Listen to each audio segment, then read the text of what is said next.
YouTube, it's Brian Phillips.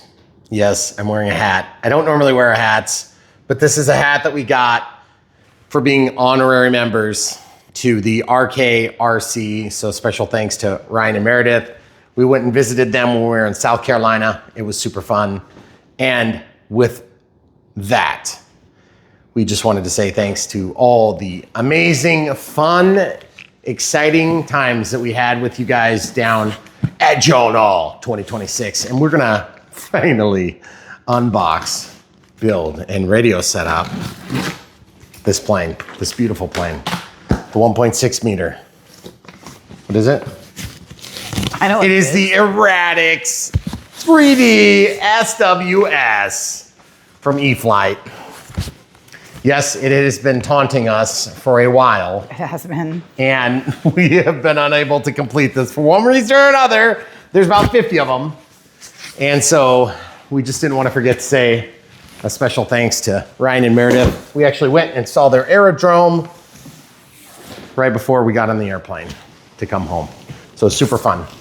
Watch for papers. Mm-hmm. So far, so good. Okay. So guys, this plane is big. It's a sport. It's an SWS, which stands for Sport Wood Series. Okay, so it's not coming off. There we go. And we have done one other Sport Wood series, which would be the Timber 2 meter. Good Lord, it's so big with this box. Crazy. Yes. And it was awesome, and it still is awesome. It's an amazing timber. Of course, it's more expensive. But as you know, with balsa wood airplanes, they tend to be a nicer product that's gonna be a little bit longer lasting. And when you get into a 3D plane that's light on its feet, that's extremely powerful, they're calling this a skill level 2? A skill level 2, which I guess we'll see. I mean, it depends on what type of skill considerations you're taking. But I can tell you this, 3D planes are not typically hard to fly. They are sometimes hard to do 3D with because 3D is a different skill, okay? So here on Brian Phillips RC, we start from unbox, build, and radio setup all the way through to the maiden flights, which show us a different video, but they're all done at the same time. So we've done that for hundreds, if not thousands of aircraft. And this is gonna be no exception. So we will do the full exhaustive unbox, build, radio setup right now. And we will show you all the steps necessary to actually get this out of the box from being shipped to in the air. And we're gonna show you all the components and how they go together. So this does come with wing bags, okay? I had somebody ask me about wing bags today. And I was like, I've never had a wing bag in my life. Oh, well now you do. Now I do. Okay, so there's Velcro. And it looks like it comes with a divider in there. So you can put the big wings and then probably the horizontal stabilizer if you're gonna take it apart. So that's an interesting sign. Now, one of my pet peeves in model aviation is taking things apart. I don't like having to take things apart, but I understand as we progress into bigger and bigger aircraft, it's likely that we'll eventually have to start taking a plane apart from time to time. And especially if we're going to events and bringing planes with us. Fortunately for us, we don't have that problem just quite yet. So I'm just gonna start unboxing this. But I wanna let you guys know that that did exist. Okay, so here's the rudder. Looks like this is packed with the kind of the Hangar 9 style packaging. The balsa kind of style packaging. Yeah, which is a little bit different because it's not just foam on foam on foam. I don't remember how the Timber SWS was packed. Yeah, it's kind of a hybrid, I think. Okay, so first of all, this thing weighs like nothing. Oh my goodness. Isn't that crazy? Yeah. So obviously you can see, except you can't, there you go. There you go, yep. You see, you can see the framework in there. And there's gonna be a hinge that drops in here. I'm not sure exactly how that's gonna work. And then the clevis is already installed. It's kind of a weird color. Yeah, looks like fiberglass. It's got the Spectrum sticker already applied. We'll just work through this process. Now we do the start to finish for many reasons, namely because we have to do it start to finish to build a plane anyway. And so you'll see a lot of really refined videos from Horizon and, you know, their team pilots and stuff like that will put things together. And ours are not as refined. And that's because I'm just a regular guy who has to do this or gets to do this. The build is never really what I'm after. Like, I'm not huge on building. It is a function of what I have to do to fly planes. If I could just fly planes and never build them, I'd probably be okay with that. There was a time in my life where it was maybe fun to build a plane, but it's always been about flying for me. That's always been the thing, the joy. And if you're anything like me, then you'll appreciate this model because it is basically, it is a plug and fly, but it comes with ARF quality components. Okay, so almost ready to fly. If you're brand new to the hobby, you don't understand the difference between those. First of all, this will not be a plane that you'll want to be buying.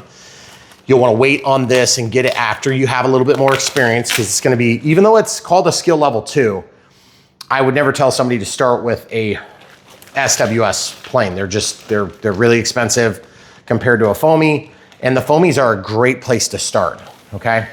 And this is a bind and fly, not a plug and fly. Oh, I apologize. Thank you. Thank you. This is a bind and fly, okay? So first of all, I just want you to feel how light this is. Well, don't drop this it. This is ridiculous. That's crazy. It's like nothing. Yeah. I love it. It is so dang cool. And I can hear and feel the reverberations of my own voice because it's so tight. Yeah. So if you are brand new to the hobby and you don't understand the difference, an ARF is almost ready to fly. It's the most counterintuitive language ever. Yeah. And it means that all you have to do is like take the frame components, maybe glue a canopy on. Sometimes you might have to cover or glue a hinge, but you're definitely not going to have servos installed. You're definitely not going to have a motor and ESC. Maybe in rare occasions, it'll come with just the motor or just the ESC. But generally speaking, you're going to be doing all the different electronics. You're going to be feeding wires through the plane. You're going to be installing many times hinge work. And so there's many, many times guys that are really good builders want to do some of those steps. Now, I am not one of those people. Not only am I not an especially good builder, but it's not my area of expertise or interest. Okay, so I don't mean to take anything away from anybody who loves that process, but I'm also just gonna point out the foam here. Feel it.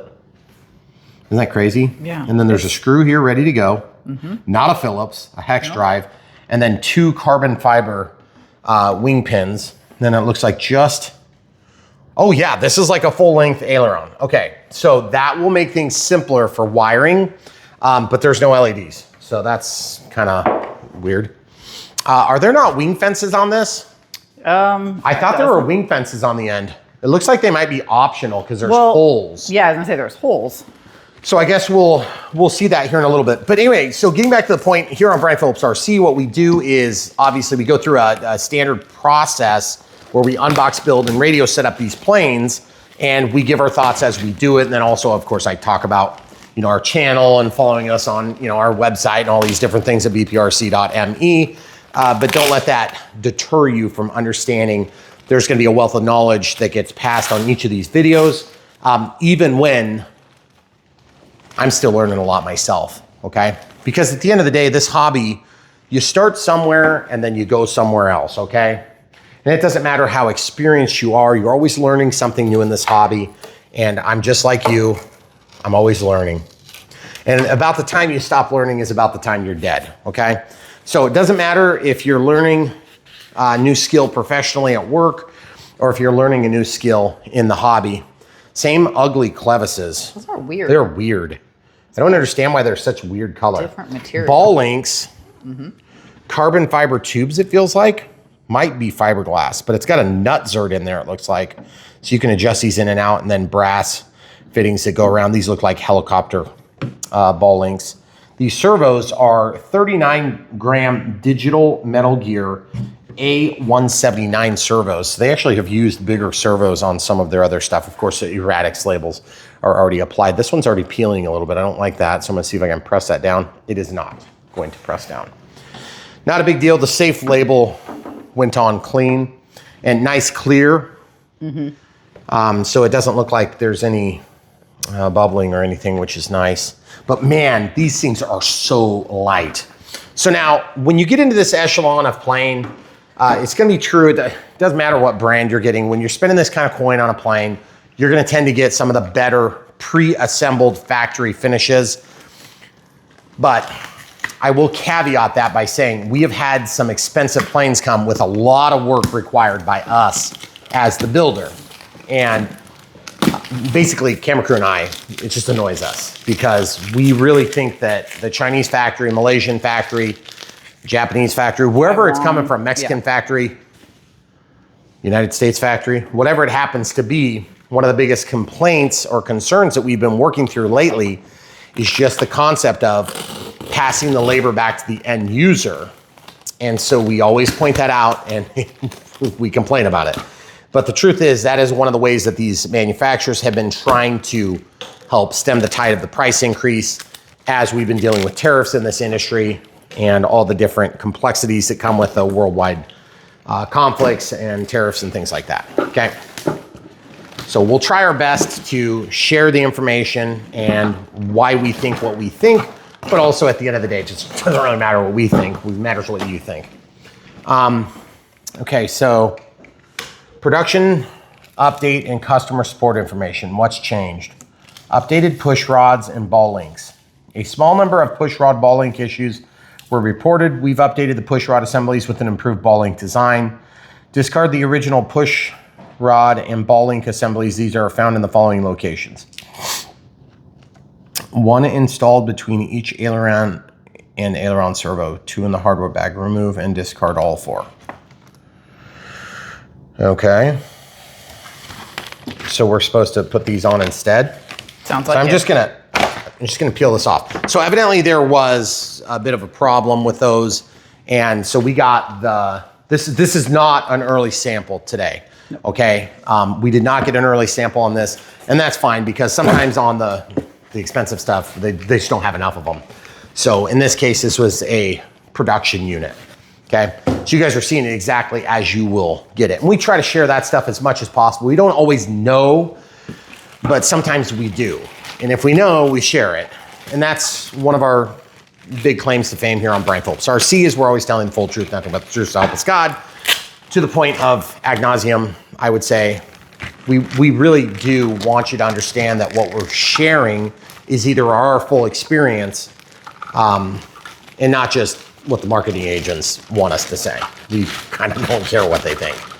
Because even though we have relationships with these people, our ultimate objective is to serve you guys, the audience, okay? Landing gear. This is carbon fiber. Stacked and milled. That is beautiful. Gosh, I hope I don't break that. that is really nice. And then there's a grommet material or heat shrink or rubber or something around this, which is a little fairing. And it looks like we have sort of pseudo soft tires and beautiful. Well, let's see how the color matches. Pretty close. That's pretty close. It's not dead on, but it's really close. It'll be close enough because you have some distance between those components. Wheel pants are installed though. So anyway, at the end of the day, when we do these builds, we want you to understand that we're coming from a place of full transparency. And sometimes that means that we're gonna run into problems.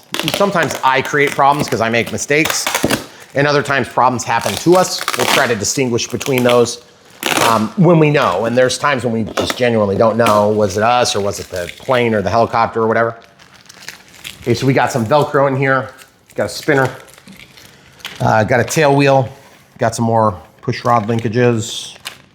Those are the ones that we're supposed to discard, right? I don't know, we might have to read that a little bit better. No, there's two in here and then two there. Two there. See? It says discard all four. Yeah, I know. Okay. There's two and two. That'd be four, That's right? all four. Do you not disagree? Yep, no, I agree. Okay. So then, okay. So here's the wing fences. So the wing fences are just taped down. Are you showing them inside the box some? So the wing fences slot onto the wing tips, okay? And it looks like they might be these thumb nuts, but I'm not sure. So let's see how this looks. If you don't want wing fences, you don't have to install them. I kind of like the way the wing fences look on a 3D plane, but it depends on the plane largely. These are balsa wood covered. And sorry, the sun is shining in, so it's kind of impairing my ability to show that. You can see in front of your shirt, yeah. Yeah, right there. Yep. Yeah, you can see that. That's really cool. So those are gonna go on the wingtips eventually, okay? And as we continue this unbox, we're getting down to stack number 2, or layer number 2. This is a triangular shaped cardboard apparatus, so I'm not sure, it's obviously the fuse is down here. So I'm just not sure the easiest way to pull this up, and I don't want to damage anything. So I'm going to go straight up. Well, that wasn't bad. Is there anything attached? Not yet. Nope. Okay. It's empty. All right, so the fuse is down there. And this is one of those areas where on balsa wood airplanes, we've seen occasionally an issue with like motor mounts and stuff. So we always watch that stuff close. I'm going to put this here just so we don't forget it. Okay. And I'm going to lay this with it. And I don't want to confuse this with what comes. Yeah. So I'm going to leave that attached to the instruction manual there. Now it looks like we have a really high quality strap there. Another one of these little pass-through thingies and a spinner, as well as a landing gear. I just want to get all this taped stuff out of here. All right, so we have wing joiner, we have a cowl, and we have the tail, horizontal tail, 16.8E prop here. I'm actually gonna cut this from the bottom. It's such a different packaging technique because as you can see, it's all taped down. We have seen that for years on balsa wood models. It's just I don't know if they just trust the packaging more, but this is taped to the bottom of the box, okay? So I don't know if they like tip the delivery agencies because we've had boxes that are broken in ways that would destroy this wing. So that makes me very nervous. But as you can see, it's perfect. Okay, so I don't know. I'd rather be wrong. Wow. So it looks really good. Let's pop this out. Of course, this is the vertical stabilizer and the horizontal stabilizer and the elevator. Oh man, having trouble getting it untaped. There we go. Okay, here we go. Beautiful, absolutely gorgeous. Okay, so as you can see, this thing is protected well, and it's all held together. Carbon fiber attachment points for the horizontal stabilizer, and for the vertical, this would be the elevator. And then the horizontal stabs have carbon fiber buildup on the attachment points. And they've got that cool hinge mechanism that reaches way back into the middle. So you've got a slotted attachment point. It looks so gorgeous. Mm-hmm. And so this screw comes out and you can take the pin, I believe, and it will actually pull that out. I believe we have to do that same apparatus on the rudder.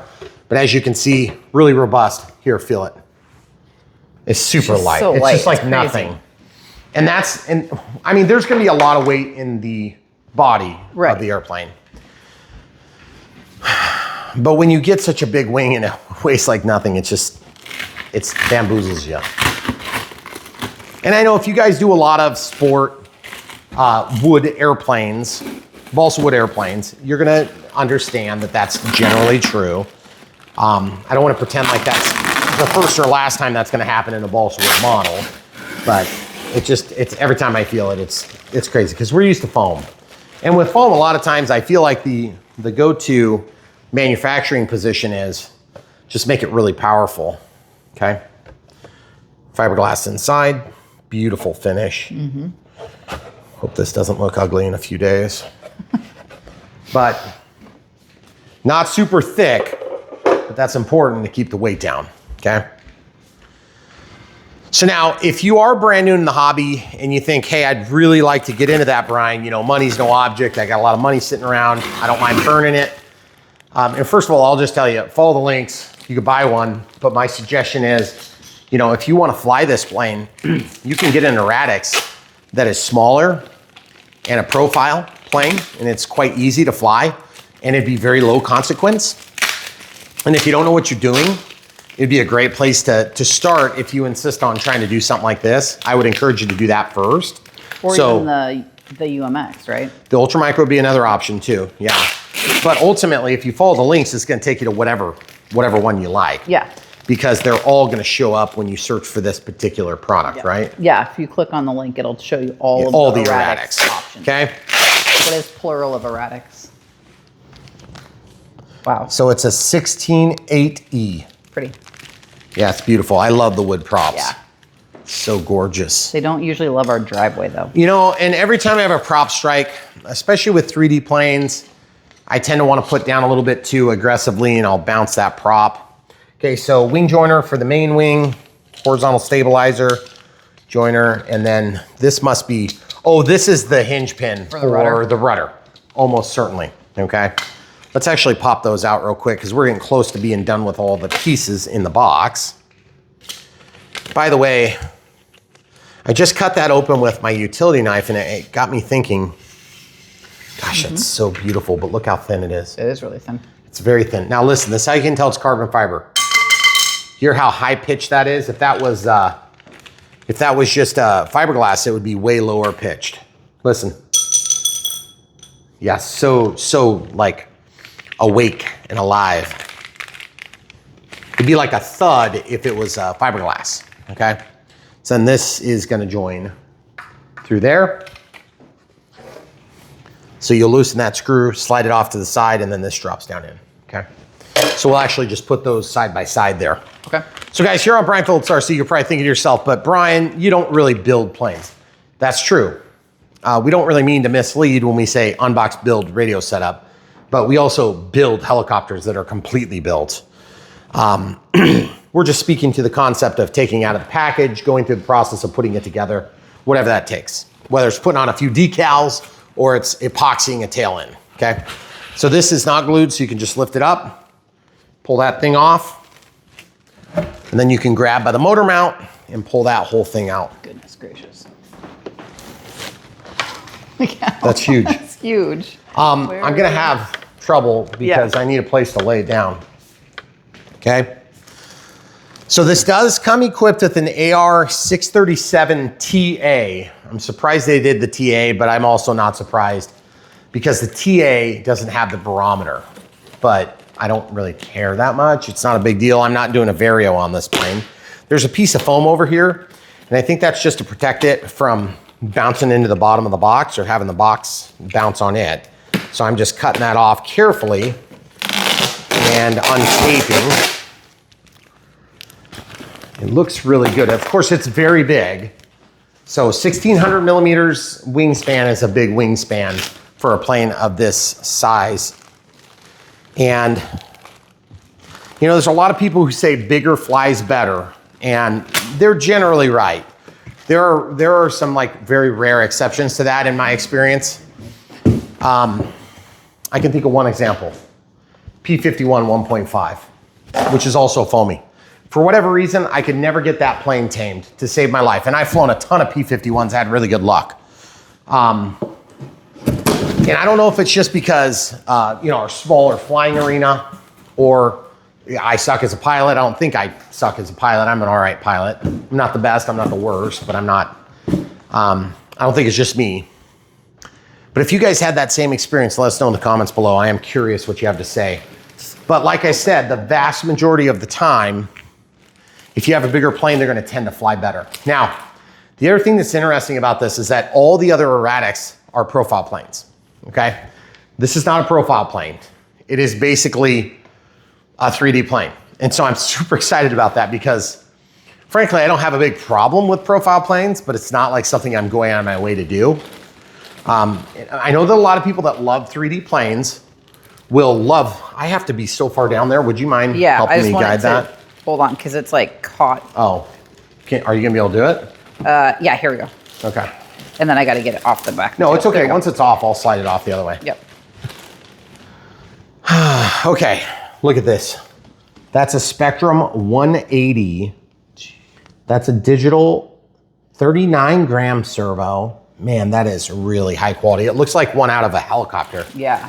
And you're gonna tend to find the higher speed servos on 3D planes like this, especially when they are in the upper echelon like this. And so this is, it's getting real. I mean, when do we get wing bags with airplanes? Yeah, like, no kidding. Never. Never, obviously. Yeah, this is the first time. Okay, so that looks really spectacular. First of all, super clear, really well done. Really well done canopy. It's tinted, but only a little bit. Yeah. So you can still see in. We've got a huge 5055 500 kV Outrunner brushless motor. There's your part number if you need it. Gigantic smart motor. And then I'm gonna flip this over. And you can see the smart ESC. Of course, it's an Avian 100 amp 3S to 6S LiPo. Of course, this is gonna be flying on 6S. And you'll notice they have the wires flip-flopped. See how the black goes to the red and the red goes to the black and the yellow goes to the yellow? Yep. Doesn't matter. And by the way, even if it did matter, you can flip the rotation of the motor from inside of the serial controls when you're setting up your motor type and all sorts of stuff. We will show that process. If you don't know what you're doing, we'll help get you there, okay? And that's what we do on Brian Phillips RCs. We take you from where you are now to where you want to be, which is flying the plane in question. This is the plane in question today. And for years we've been doing this. We've been doing it for almost 11 years now. There is a switch point here. I don't think that switch, okay, so watch this. This goes back, this pops up. The cow's not on yet, so it's easy to do this, okay? That is absolutely gorgeous. Look at that. Mm-hmm. It's finished on the bottom too. Yeah, it's really pretty. That is really cool. Yeah. And then of course, this is sandwiched in with Velcro. And then this is a wing latch release, okay? Oh. And carbon fiber tube that goes down the length of the plane. The antennas have guides already, which is great because of the carbon fiber. And then I'm just looking at this, the gray goes up. If you guys are plugging in your Avian, the gray goes up, the black goes down. So the gray would be signal in this case for us. And then there's a plug over here. This would be an IC5 connector. I'm gonna leave it tucked down in there for now. And then these are going to eventually go to the ailerons. And they're plugged into channel 2. Did they really expect people to do this as an aileron only? And not flaperons? Like, that's crazy. Well, I mean, you put flaperons on everything. Yeah, I know, but like... Do most 3D guys do? They don't, well, you don't need them, but you still, I mean, I want them. Well, I know you want I them. mean, even if I don't need them, I still want them. So... Well, we've got an open channel. Yeah, I know. And it's not going to be that big a deal because we're going to set it up. But this should come with a smart spectrum transmitter file. Okay? Probably so, yeah. Not probably so, it will have it because this is a new plane, okay? So look how this goes in. That little thing, which is carbon fiber reinforced, probably plywood of some sort. And that drops in here, goes forward. And it's super easy right now because I can brace the front without holding the cowl. And it drops in and then just make sure that gets all the way forward, okay? So there you have it. That is one beautiful plane. I am excited to get this together. It looks like it's going to be a relatively easy build. We got 1, 2, 3, 4, 5, 6, 7, 8, 9, 10, 11, 12, 13-ish, 14, 15 pieces, 16 pieces. That ain't bad for a plane of this echelon. So we're going to go through the build process right now before your very eyes. And if you guys have questions, leave in the comments. We're going to take a second, reset, and come right back.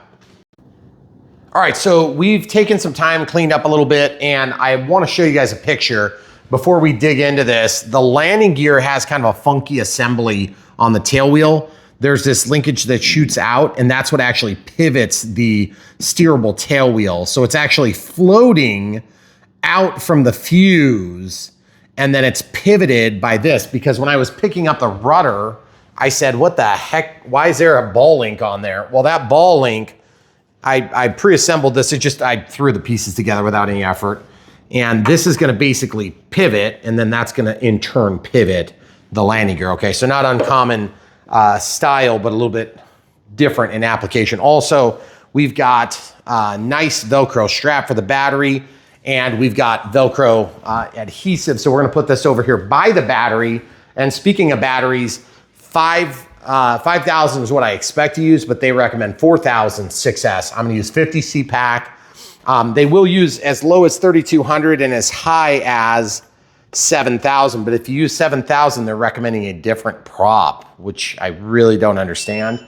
That being said, it's probably because they had somebody overheat in the C's doing prop hangs and things like that. So S2200's my favorite charger right now. It's just the one that I go to all the time. 4,000. This one's charging on an S1200.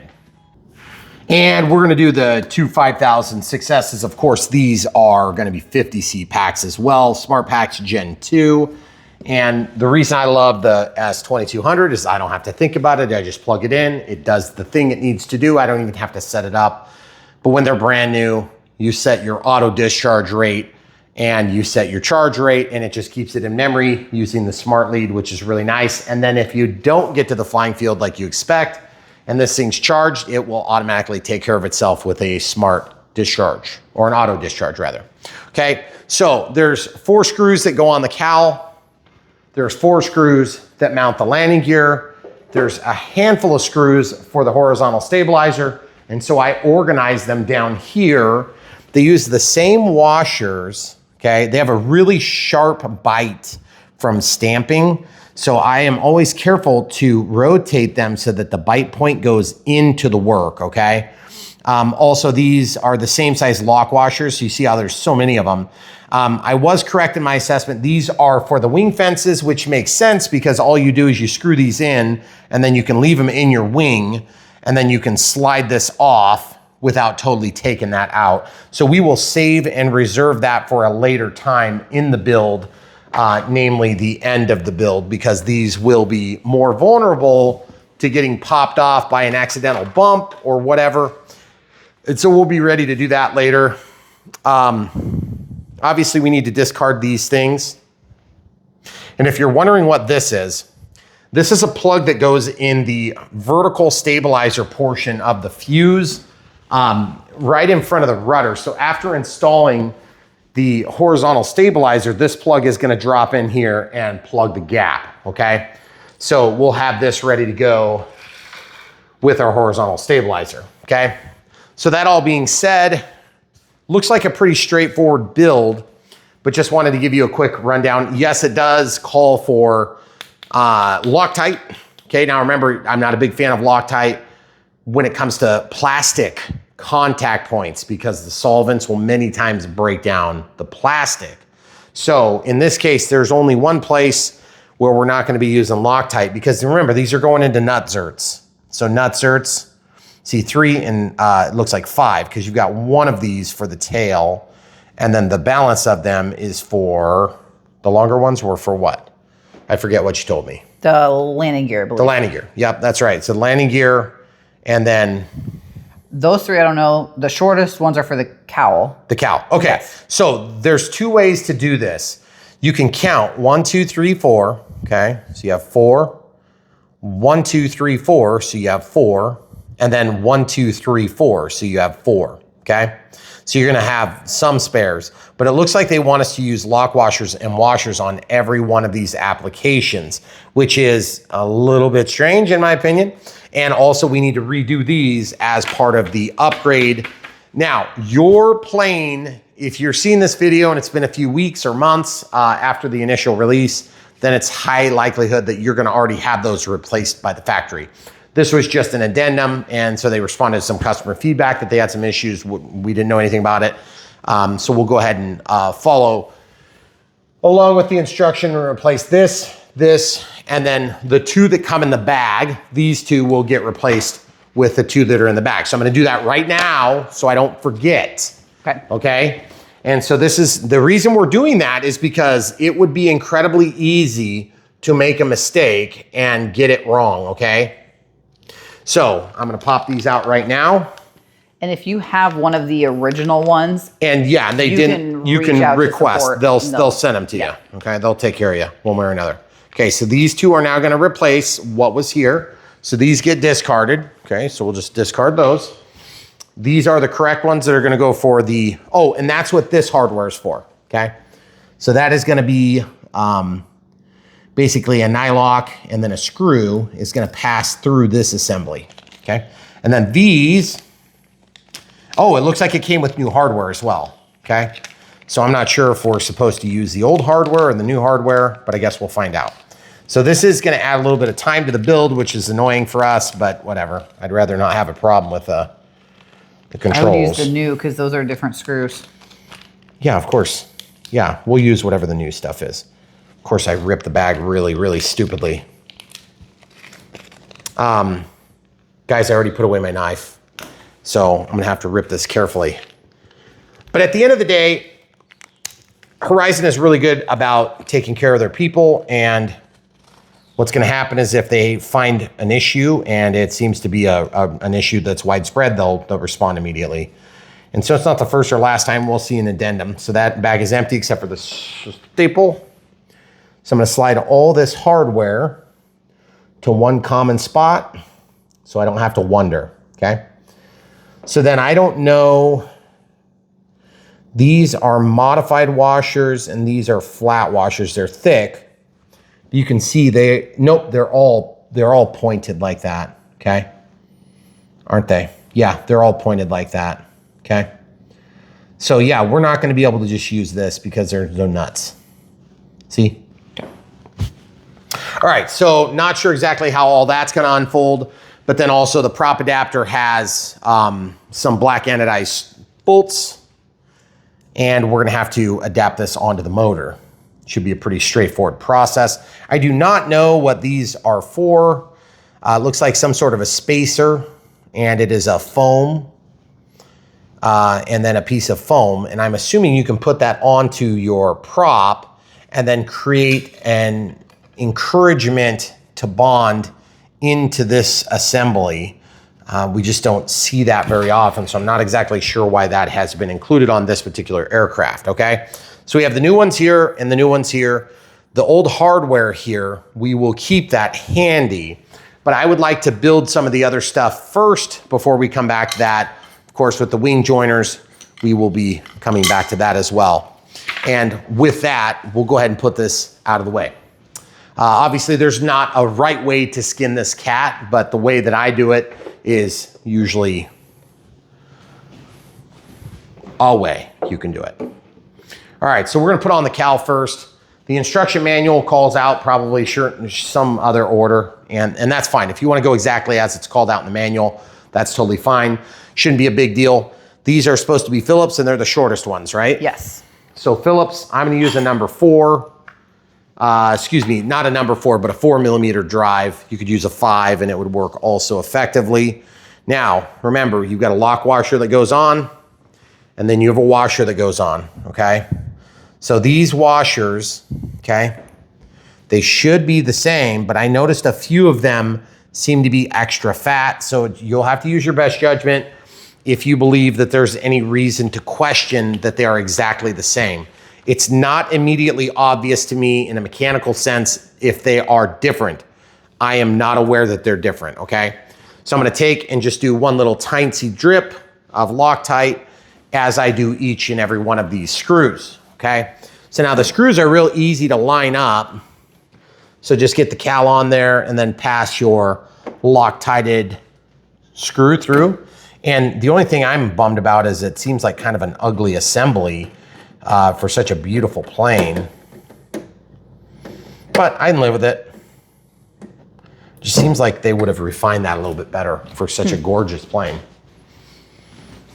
But what are you gonna do? Okay, so I'm gonna go up to a 5mm. That was a little bit sloppy on the hole. And there's nothing, well, I mean, kind of depends on your mood. Why? What? I didn't say anything. Yeah, you did with your eyes. They can't see my eyes. So I'm gonna go ahead and put the washer on. The cam crew is giving me mixed signals right now, so I apologize, folks. Okay, so you guys can see what I'm talking about. Just barely any Loctite, enough to go a few threads down, and of course it's gonna get passed through the nutsert and then coat the threads, okay? Now, if you don't have Loctite, or if you choose not to use Loctite, I can fully appreciate why. You see the dimpling? That's when I know I have probably overdone it, and I'm not gonna go any further But the truth is, if there's Loctite in there, it's gonna tend to resist loosening. And also you have a lock washer that's pressed up against a metallic surface, which is a washer. My experience with washers and lock washers like this and in machine design is that when there is a lock washer and then a washer, I have good luck. But the most reluctance to backing out of some sort of a mechanical connection is usually, I have to reach around and do this a little bit different. So I'm gonna slide my finger back. Is usually when there isn't a washer involved, okay?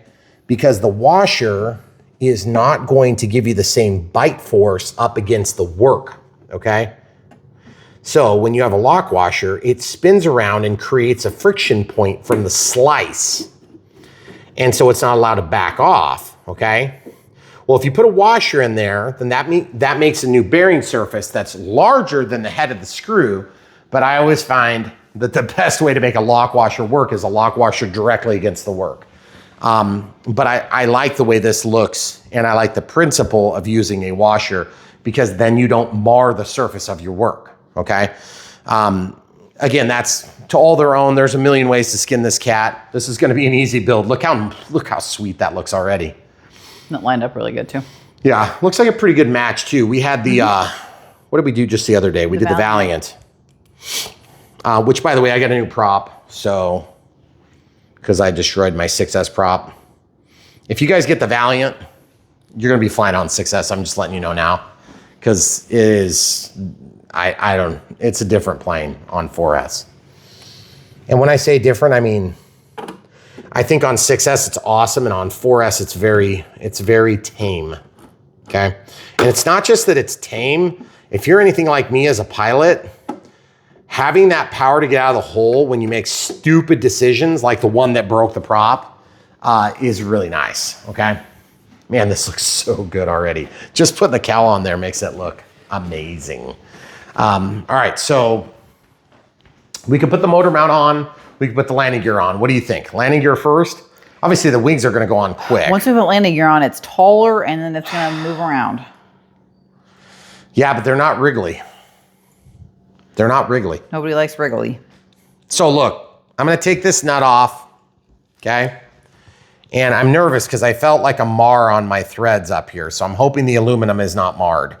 It might be. Let's answer your question because you guys are probably wondering, is it marred, Brian? You just said it might be. Well, I don't know yet. No, the nut came off, no problem, okay? So we'll just put this assembly down here and we're gonna go ahead and bolt this on. Now, this is not Phillips, thank God. This is 2.5. Yes, 2.5 millimeter drive. And we are, again, going to apply some Loctite. And in this case, I'll probably go ahead and bring the Loctite down. In fact, it'd be nice to be able to sit and do this because it's so low. Let's pause and reset. All right, guys, we just had to reset. The sun is about to get in this awkward spot in our living room. So we're pulling these black anodized bolts out. And I'm just gonna have one in there now. And so these things usually go on pretty simple. Sometimes they're symmetrical and sometimes they're not symmetrical. This one looks symmetrical. And what I mean by that is occasionally you'll have motors that are, like oblong this way versus that. And so it locks you into using one direction versus the other. Or there's two options instead of four positions. Okay, so once I get that slathered up and get the tip wet, then I'm gonna start it, but I'm not gonna torque it down. I'm just barely gonna get it going. Okay, so it's just started. Okay, then I'm gonna take my 2.5 millimeter drive, support it on my finger, of course, put a couple of drips of this on there. If you guys are brand new to Brian Phillips RC, welcome to the club. We're very appreciative that you're here watching this Unbox Build radio setup with us. Obviously, if you're watching it because you need some help, or maybe you bought this plane already. If you haven't already bought this plane, you're just making a decision as to if you want to buy it, check the links in the video description below. You support Brian Phillips RC and all of our RC shenanigans if you buy from those links because we get financial contributions from the companies we work with. Now, that doesn't mean that we're going to lie about what they sell. We're going to tell the full truth, nothing but the truth, so help us God, because our audience is you and you are our leaders. We work with a lot of different brands. Of course, you want to be fair to them, but at the end of the day, if they suck, we just pretty much show you them sucking. This thing definitely doesn't suck so far, so pretty happy with it. You're making me nervous over the edge of the counter. Why? I don't know. It's a long ways from the edge. Okay. I've got it under control on this one. Okay, so I'm gonna hold this with my fingers and then give it a twist. You gotta remember, there's like hardly any weight back there. I know. You do? Then why are you nervous? I just don't want it to fall off. Okay, don't be nervous, please. Okay, so we're just gonna go through and torque these down. Just a finger tight-ish, and then resist by putting my finger on there. It's kind of nice they've got that little finger cut out. That's gonna be really handy when I go to actually tighten this all the way. But in fact, what I'm gonna do now is I'm gonna grab a crescent wrench, or a sizable wrench. In my case, it's not crescent, it's master force. If you don't know why I just said that, then you're part of the problem. This is my metric one. I was gonna ask. Okay, so we're opening up the mouth here. Remember, we're not trying to like, this isn't like a life or death thing. It's just, you just need something to brace it so you can torque, okay? Once it's braced, then I can get in there and really go to town. Okay? Okay, so now that that's done, I'll give it a half rotation. So I've got both exposed, the both that have not been tightened yet. Just be careful you don't mar your threads doing this. You could. Or knock it off the end of the table or counter, as the camera crew has so eloquently concerned herself. Okay, so I'll put that down, lay this out of the way. That's a 2.5 millimeter drive. Okay, so now, obviously if you are unskilled in the arena of airplane building, don't put your prop on first. We're gonna put our prop on first just because I'm lazy. Best way to keep your fingers, don't put the prop on. If you're concerned, don't put your prop on. The other thing is there's about a half a dozen other things we'll do to be safe as we get ready to actually power this up. You could also take the prop back off if you were in any doubt. I'm gonna take this 4 millimeter, probably about a 1.5 Phillips, and I'm gonna get in here and undo the Phillips screws that hold the spinner to the spinner base, okay? Now here on Brian Phillips RC, we do the entire process on camera, short of maybe like cleaning up our cardboard or foam or whatever after we get it out of the box, okay? So now this is especially where I would not use Loctite because that Loctite will break down this plastic, okay? And then that spinner's gonna fail for you, okay? So this would normally go on like that, and then that meshes up with the texture on the back. My concern is that I've got these weird pieces here. So I think these weird pieces are gonna go onto the prop, right? They don't mention it in the manual, I guarantee you they don't. I have not read that far in the manual. Okay, so what I'm gonna do is I'm gonna peel these off. These are clearly not absolutely necessary because I've never done it before on a model, but I'm gonna stick it on anyway. Well, there's the prop stuff. Yeah, they don't talk about this, hon. See, look, I'm just sticking it on because I can. I'm curious to see if it's gonna make a difference. It should make it real easy to bite and get texture, but that is tacky, okay? So once you do that, I'm not doing two, I'm just doing one, okay? Push that in, and you'll notice that we have a position that's opposite the screws. You see the two screw holes are gonna be opposite, but we need to put this on first. That's a 16/8 prop, guys, 16/8E, okay? Stands for electric.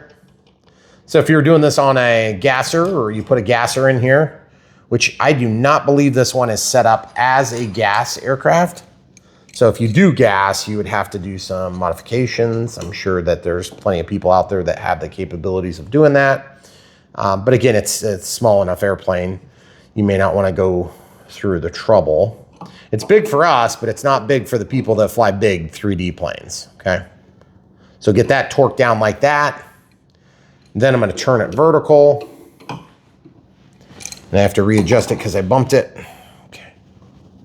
There it is. Okay, so that's tight. So now that that's tight, I can go ahead and see, yeah, see it slipped, as it always does. See? Oh. That's so annoying. Always, every time, no matter what I do, it always does that. Because then look, this won't line up now. See? Yep. Okay, so if that does it to you, then welcome to the club. I'm gonna go ahead and bring this just a little closer to me. I don't wanna damage the wood or cause an imbalance or both. So I'm gonna go ahead and just loosen this. Once I loosen it, then I can go ahead and try to loosen it. Oh, I gotta loosen it enough that I can actually slip this around just a hair. See that? Even after putting on that little foamy thing, I thought for sure the foamy thing was gonna be the end of that. That persistent asymmetry. Misalignment. You guys are probably screaming, tighten the thing. Yeah, okay, it's tight. All right, now that that's tightened, we should be able to go ahead and put the spinner back on. So the spinner will just go right like that, and it's gonna drop down, and then it's got a little bit of play left and right before it checks into the prop, okay? So I'm gonna lay this screw just like on that rail, drop into it with my basically 1.5 Phillips. This is a 4mm tip size, but I would assume that's probably about a 1.5. And I didn't have purchase. So if your tip doesn't go in the hole, then you're gonna have to wriggle it around until it does. Camera crew, would you mind grabbing my cowl? Just grab it. Thank you. Okay, let go. You can let go. I'm gonna go up to a bigger size Phillips screwdriver. This is the 5, so that'd be closer to like a number 2. It does fit, but if you had a bigger tip, it's gonna give you trouble. Now that the prop is tight, I can torque that down, okay? Very nice. Okay, bring it over the edge of the table, counter in my case, rotate it around. Camera crew is having a nervous breakdown over here because she's afraid I'm gonna drop the plane. I will not though, because most of the weight of it is up here. There's actually very limited amount of weight back there. That is an odd spinner with the vents in it. Yeah, it is, but you know what? It's good that they did that because you know what that's gonna do? That's gonna suck air in, yeah. And then the spinner base brings air straight to the motor, yeah. Which is awesome. So if you're doing prop hangs and slow speed maneuvering, you'll be able to still keep that cooling effect. And so obviously that's a good thing. So what we're gonna do now is we are going to probably put on the main landing gear, would you say? Okay. Yeah, unless you want to turn it around and try and do the tail stuff. Either way. Any other thoughts on that? You asked. I think we should do the landing gear first. Okay. And the only reason I say is because until the steerable goes on, it's really pretty straightforward. The rudder is not going to be hard, and the horizontal stabilizer is not going to be hard. But I don't know. We could do. Do you want to do that first? Yeah. Is that what the instructions say? Well, the instructions say gear first, so. Oh, well, in that case, deviated. Let's deviate more then. Let's do it wrong. Okay. We'll just do it this way. All right. So camera crew wants it this way. She gets it this way. Yeah. Right. Whatever. Yeah. Okay, so these are the 4 screw holes, 1, 2, 3, 4, but there's also pins that are gonna line up, okay? So this thing like quite literally passes through, but then I don't know if this slips in or what. So I'm just like weirded out by this assembly because it is all pre-assembled, but like how the heck? You see what I'm talking about? Like how do you even do that? Oh, I'm gonna take one up, okay? Pass it through like this. Okay, get it in there. Come on now. Okay. Gotta think about this, because look guys, when you fold these up, that brings it to the narrowest point. That's the widest point. That's out of the way, but then you have to fold it up. So like the servo's over here, guys. So if you have it drop down, you won't be able to get that up. So you gotta get it up first. So if we go up vertical, that isn't gonna change anything really. It's the same. So dimensionally, can you slide them off? I don't know. There is directions in here for... No, it's all glued together though. How to do that though. Oh, there are? Let's show the people in the black and white pictures. Horizontal stabilizer installation. Slide the horizontal stabilizer tube into the socket on the fuse. Oh, you have to take it apart. Oh, you do take it apart. I think you have to take it apart. I was gonna say, if you have to put a tube in there, there's no way you're gonna do that without. So this is There's ARF instructions in here, so you have to parse out what you need if you're doing the bind and fly. Look. Yeah. See? So that has to go in there no matter what, right? Yes. So we're in agreement that there's no way you can do this without that coming in half. Right. So if it comes in half, it's going to be easy. And I just thought you couldn't take it apart. Oh, by the way, there's a servo on both sides too. Duh. Okay, so this must... How does this come undone? Is there screws? That sure as heck looks glued. That was a duh moment. All we need to do is undo one of these screws, take out the pin. When the pin comes out, this comes off. So I can attach one side and then go back and put it back in. I'll show you how to do it right now. So we need a Phillips screwdriver that's gonna be appropriate for this size hole, okay? So the Phillips, because I was gonna say, how are you gonna get this thing off in the future? See, look. Here's the screws. This is the 4mm tip. And it doesn't matter which side you do, I don't think. You might have to do both sides. And then once that swivels, okay, then we have to get that rod out somehow. And I'm not sure if there's like a trick to doing that. How do you do that? I mean, I know how you stick it in, but then how do you pull it out? You know how to get it out? Yeah. I mean, that's a genuine like weirdity. We don't ever have to do that. Probably a flat-bladed screwdriver, I'm guessing. Probably. So I'm gonna grab a flat-bladed screwdriver. This one's a 4mm, so it's pretty small.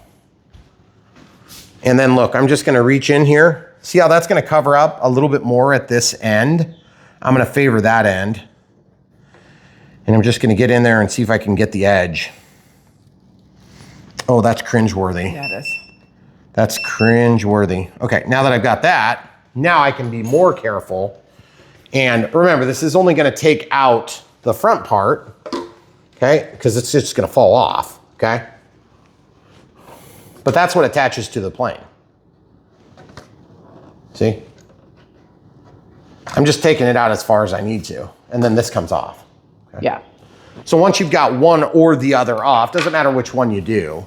They look, show it with just watch. both, but maybe you don't have to do that. Okay, look. I don't think you need to do both. I mean, maybe you can. I'll slide this back. See, look. So it's flush, okay? Then I can slide this through the assembly now. I think part of the problem is I'm having trouble getting this to fit anyway. There we go. It's in, okay? So now that it's through, look. Then I can line up these two pins. Okay, once those two pins are lined up, I can put in the screws underneath, okay? Okay. You see what I'm saying? Yeah. Then that gets you assembled. But I would rather not like lose and have all this crap flopping all over the place. So I'm gonna take and push this back halfway. Okay, so once that's back halfway, ooh, crap. Okay, how the heck am I gonna do that then? Oh, you gotta undo both sides, don't you? I think you do. I think you have to. Because otherwise, how would you get this in? Well, maybe you can stuff it in there. Maybe it'll go. If you bring this so you can flip it all the way flat. Well, down. maybe. You think it'll go? I mean, I don't know. Because then I could go like this and then rotate. Because there's gotta be a trick to this, guys. Ooh, there we go. That's it. Am I in the right hole? You don't want to hit the wrong hole. That could really be problematic for some people. I think I had the right hole. Okay, so look, watch this. See now, once I get that all the way forward-ish, then I can, oh man, this is so annoying. It's so close. You guys see it's like the Chinese finger trap? Yeah. Because what's gonna happen is, I won't be able to lower that down. I wonder if I could rotate it around like that. And then once I get under that clevis, it's so close. It's so close. Oh, there it is. Okay, so now I got it. Now I should be able to, oh man, I really don't want to have to take this apart all the way if I can avoid it. But you see what's happening though, is I don't want to damage it doing this either. Man, that seems like such an oversight from a mechanical point, because you got to disassemble the whole dang thing every time. Well, whatever. Okay, so I don't want to break it, so I'm just going to do this first. I'll loosen that. That drops that down. Part of my issue then too is it's like every time you go to do that, you got to peel that out somehow. And you know, I don't have to use such a big flat-bladed screwdriver, and that's part of my problem. So I'll use a smaller one this time. And that might help a little bit with digging it out. So it's not quite so cringe-worthy. I'll just take more of a precision screwdriver approach. And the precision screwdriver is gonna get me in there, but geez, I'm like way deep this time. Oh my goodness, I hate that. You see what I'm talking about? Like there's not really a good way to grab that thing. Yeah, so you Okay, let's see if we can get this to go first. Before we investigate further, I think we're so dang close. I wanna see if we can get it. We can get it. Don't you? I gotta get a 1/4 inch of clearance. A 1/4 inch is a lot. Because look, I gotta go there, I gotta go there. No big deal. But I know a 1/4 inch is a lot, you're right. Dang, that would be so nice if we didn't have to do that. See, and you can't wriggle this. Right. Because the pins block your that side is positioning. attached. All right, so let's do this then. Dang it. Okay, so that's pulled down. There it goes. There it is. Okay. So now that that's out, then this whole assembly will be quite easy. Okay. So I'm just gonna peel that out. Dang. Guys, sometimes you win, sometimes you lose. In this case, I lost because I was trying to be lazy. But I thought we had found like the silver bullet, so we didn't have to disassemble it as much. But the trouble is, we didn't really solve anything. We just kind of made it more work for everybody. Well, whatever. You knew my heart was in the right spot, which is I didn't want to take this apart any more than necessary. Okay, lay that down, slide this back on. That's going to be the correct way to do it. Okay, screw that in from both sides. So this is another time where you have to take and do quite a bit of screwing. So I'm gonna turn this upside down, or at least sideways, and I hope that doesn't fall off. I don't think it will. Which length? So this is the 8mm with the M3 flat washers. What? So the shortest screws. The shortest ones? The We already used the shortest ones.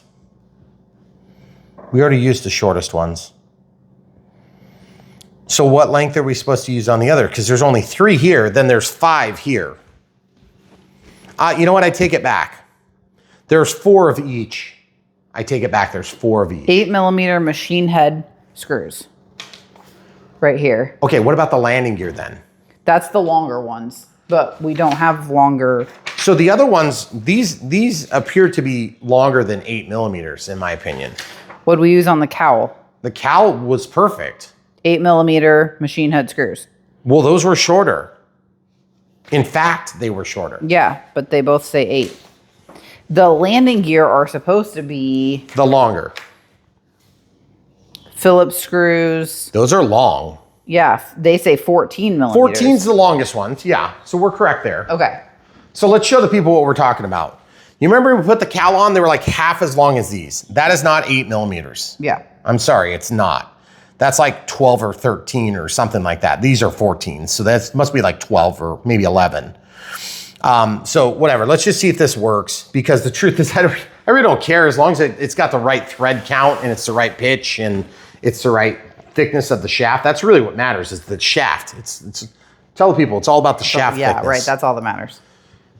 There's literally nothing else that matters. No, that's what I've been told. Okay, so 5mm. Are you gonna test one before you Loctite it? No, Okay. because the Loctite's wet, it's not gonna matter. I mean, I'll be able to undo it. So like I said, this is the shorter of the 2 variety. So we'll salvage the longer ones, of course, throw that on the ground. Goodness gracious, that just went all over the place. I see one part. Okay, I see the rest of it, it's right at our toes. Okay. Sorry guys. So sometimes there's a little bit of waffling in these videos, but trust me, the waffling will be you when you buy one.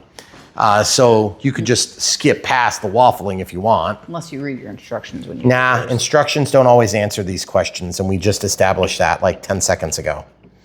Okay, see this? Look, my screwdriver is having to be like perfectly vertical to do this, and I don't want to cross thread, so be careful when you get that head in there that you don't cross thread on your first go ahead. I mean, when you're cramming your head in for the first time, If you cram it in there and you cross thread it, you're gonna hate life for a few minutes because that nut zert's gonna have to be replaced. You're gonna be doing some surgery on your plane.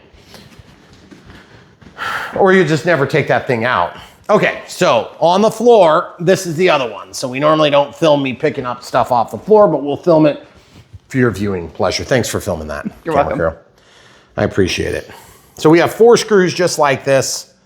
And the 5mm would be about like a 1.5 Phillips size. We need to get a set that's like in Phillips measurements and not like this weird random like millimeters. Phillips is like an imperial measurement. Why would they be measured in millimeters? They're made in China. In China. China cheats. Maybe they're Japanese. I doubt it. Okay, that worked. That was good. Oh, did you hear that? No? What? It sounded like a giant like slurp or something. It did? Yeah. It was in your brain. No, it wasn't. I heard it. I didn't. Let's review the footage. Okay, guys, that hasn't fallen off yet on the other side. So I'm gonna flip this, carefully not land on top of my screwdrivers or that linkage for the elevator. Ooh, that was just our IC5 connector that was flopping. So folks, there's a lot of hardware that comes with this for not very many contact points. It's not a problem for me, but it is a lot of effort to put it all together. The sun is gonna drop over the horizon. There's like no way we're gonna get this done in time. No, but that's okay. We weren't planning on having it done in time anyway, were we? We just have to go out with the mosquitoes if we go out now, so. Yeah, right. Okay, so guys, here on Brian Phillips RC, we don't make these things take a long time just to punish you. But if you're on your 3rd batch of toilet wine, welcome to Brian Phillips RC. It's only been like an hour. It's actually not been a terrible build. It's, I was pretty disappointed you had to take that all apart though. Because just think, you're out of the flying field, now you gotta dink around with this like, you know, digging that thing out. I'm not excited about that. But are you really gonna take the tail off? I won't, but the thing is there's a lot of people that will. They will disassemble this all the way. It's a pretty big plane, hon. It's pretty big. So, but like I said, I won't. I know you won't. You don't take anything apart. Well, Ever. maybe. Maybe if I need to fix it. Okay. I'll take itself apart first. You won't actually have to take it apart. Okay, so we'll do this one. And then as you can see, we'll have to reassemble the rest of the apparatus, which we're gonna do as soon as I get this tight. And is there any reason we would need to do the rudder first? Let's torque that down. Let's torque this down. Now let's carefully flip it over and torque the other side again. Make sure we're totally torqued. Okay. What are you doing? I think the rudder was a separate step. Okay. Well, I'm 100% certain it doesn't come after this because you have to put the horizontal. The vertical. Yeah. The elevator. Jeez, I have know. a problem with that today, aren't you? I know what these things are called. It's just sort of backward and upside down. Okay, so look, guys. This now just flops in there like real easy. Okay, so it's really not hard to do, but. And I think what people might do is they might take this part off, maybe. But I don't know. I don't think people are going to take it off. I think you're just going to leave it on most of the time. Okay. I mean, it's nice that you can take it apart, but like with that many steps, is it really taking it apart? Yeah, it is. It's not glued together. Gosh, that is Not lining up. Because I went too far on one side first. Oh, hold on. I am the right way. Yeah, because it's gray on the other side. Mm-hmm. Why is it fighting me so much? There it goes. You gotta get like 3 black things into 3 red lips. Wowzers. Okay, pin. Just kind of move this around a little bit until you find the first hole.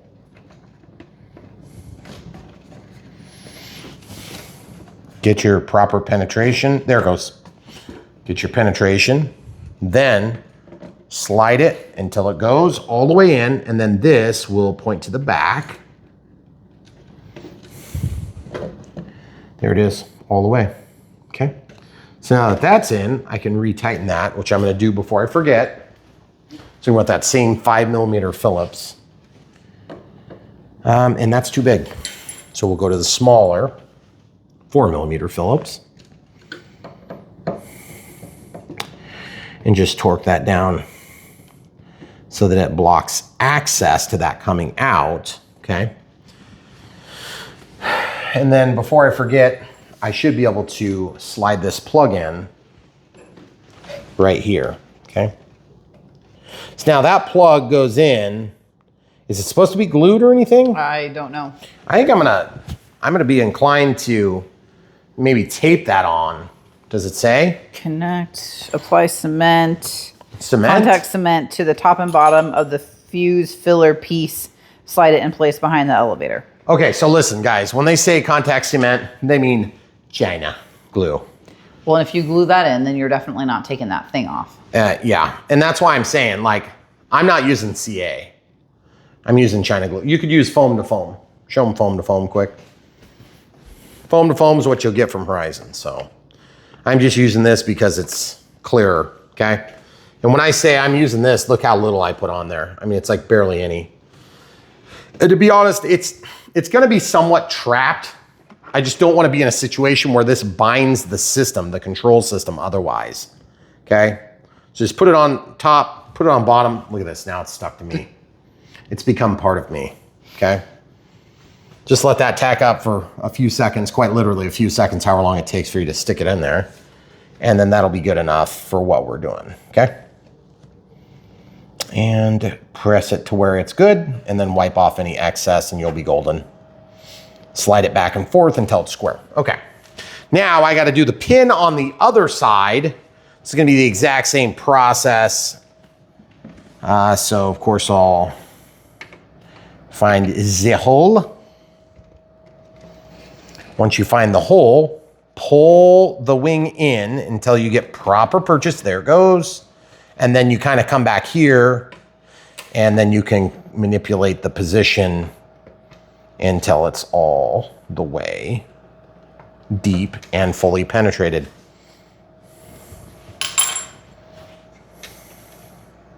Okay, then we're gonna tighten this down. So guys, here on Brian Phillips RC, we show the full truth, nothing but the truth to help us God. Even when we're annoyed about a detail, I am annoyed about that detail, but it's not that big a deal. To be honest, it's like taking off horizontal stabilizers is not something that we do often. You might. If you do, you'll have to come up with a better solution for that plug. Or you can just leave the plug out. Yeah. Okay, so this one should be like really easy. Look. Oh wait. Yeah, we have to put this on before we put the landing gear on. No, we have to put the landing gear on first, I bet. Yeah, I think we do actually. Because otherwise it'll be a real pain in the neck to get this in. Yeah. They've got the landing gear on before the Oh, because they wanted the installation. full, like the mains. I'm going to do the tail wheel first. Well, no, I mean the tail wheel. Install 1 to 2 drops of medium CA in the hole in the base of the rudder. Insert the tail wheel, steering, ball link. Oh, that's already in there. The ball link is already in. That's the R. No, I already know that. Slide the tail wheel steering wire through the ball link, then slide the rudder against the vertical stabilizer until the hinges align. Okay, so I'm going to use CA and some kicker potentially, but I don't know if I'm going to use kicker yet. All right, so this one's a little tricky because where did the other Velcro piece go? You knocked it on the floor a little bit. Okay. So we have the Velcro here. We don't need that until we load the battery, so I'm just going to put it over by the battery. In fact, I'm going to put it on top of the battery. I have to flip this plane over, and I'll just be honest with you. My plane stand is not huge, okay? We have a robot plane stand, and it's fine for most of the foamies we do, but this is getting into the size class that almost calls for a bigger setup, okay? So we're going to try it. We'll see if it works, so give me a sec. We'll set it up. All right, so we're gonna try this Robart plane stand, see if it still works. See, yeah, it gets it done. I could adjust it, but really all I need is I just need access to this, okay? Of all the wrap on this entire aircraft, this looks crappy compared to the entire rest of the aircraft. If you ever have a spot that looks bad like this, see this? Mm-hmm. That can be fixed with heat very quickly if you care, okay? I do not. So I'm not gonna, But you could probably do that little one with just like literally your wife's, hair dryer. You don't need a lot of heat for a small space like that, okay? So this assembly is kind of a little bit weird. I showed you on the box earlier, but what we've got here is 2 screws. They're Phillips, and then this thing will actually be the linkage that makes it turn, so we'll actually just deal with that here in a minute. And we do not need this on yet, but it's not gonna hurt anything because that's gonna go in, and then this is gonna set in and hold the top as well, okay? So then this will literally actuate the rudder, okay? So it's hung under the pin location, but it's not part of the pin, which is, like I said, a little bit unusual in our experience, okay? So what we'll do is we'll get this glued in right now, and as so long as the landing gear doesn't pop out, I'll just like leave it in there, okay? So this needs to go in that pocket and then screw down. So those 2 screws have to mesh into balsa wood or plywood or whatever it is in there. And my experience has been, I tend to have aggressive landings. Is that the nice way to say it? And so I tend to break planes in this spot, okay? And that's because when you land a sport wood plane like it's a foamy, or you run on a really tight course like what we do, then you might run into issues with that. So I'm gonna get my tip going. Okay, so 2 ways to do this. You can either glue this now as you get ready to put it in. So just apply this like a drip of CA. This is medium CA. You might wanna use thin, but just whatever trips your trigger, do it, okay? I'm pulling the landing gear out as a precaution just because I don't wanna fight it. I'm afraid it's gonna pop out at the worst possible time, although it's not wanting to come out. So if it's not wanting to come out, it'll probably stay, okay? That might give me something to hold on to. So I'm holding this, it's got wet CA on it, so I'm holding it with my finger. And what I wanna do is I wanna drop this in through the bracket, okay? So that it will hold it on the tip of the screwdriver. The tip of my screwdriver. I'm holding downward pressure, and that's allowing me to thread as we go, but it is super awkward, okay? And that's because I'm actually biting a little bit into this carbon fiber device, which would be the tail wheel assembly, okay? Camera crew, you're gonna have to just go way up if you wanna see if you can get a shot of this. Okay, I got it passed through the CA. The CA is good, but I got it passed through the carbon fiber. Gosh, I'm just having trouble finding the hole in this apparatus here. There it goes, I got it now. Okay, so now that I got the hole, I'm having to really run this screwdriver at a weird angle to get to the forward hole. So I'm actually gonna do the back hole first, get things seated down a little bit. Same thing here, I'm gonna put a little bit of CA on the tip. And just remember, CA, oh, you gotta be kidding me. There it goes, just a little bit squeezed out. That's all I need. Okay, so you see? Mm-hmm. So now this time I'm gonna have to drop it in there without dropping it, okay? So you notice I switched hands there. I'm sliding the tip into the hole of the carbon fiber.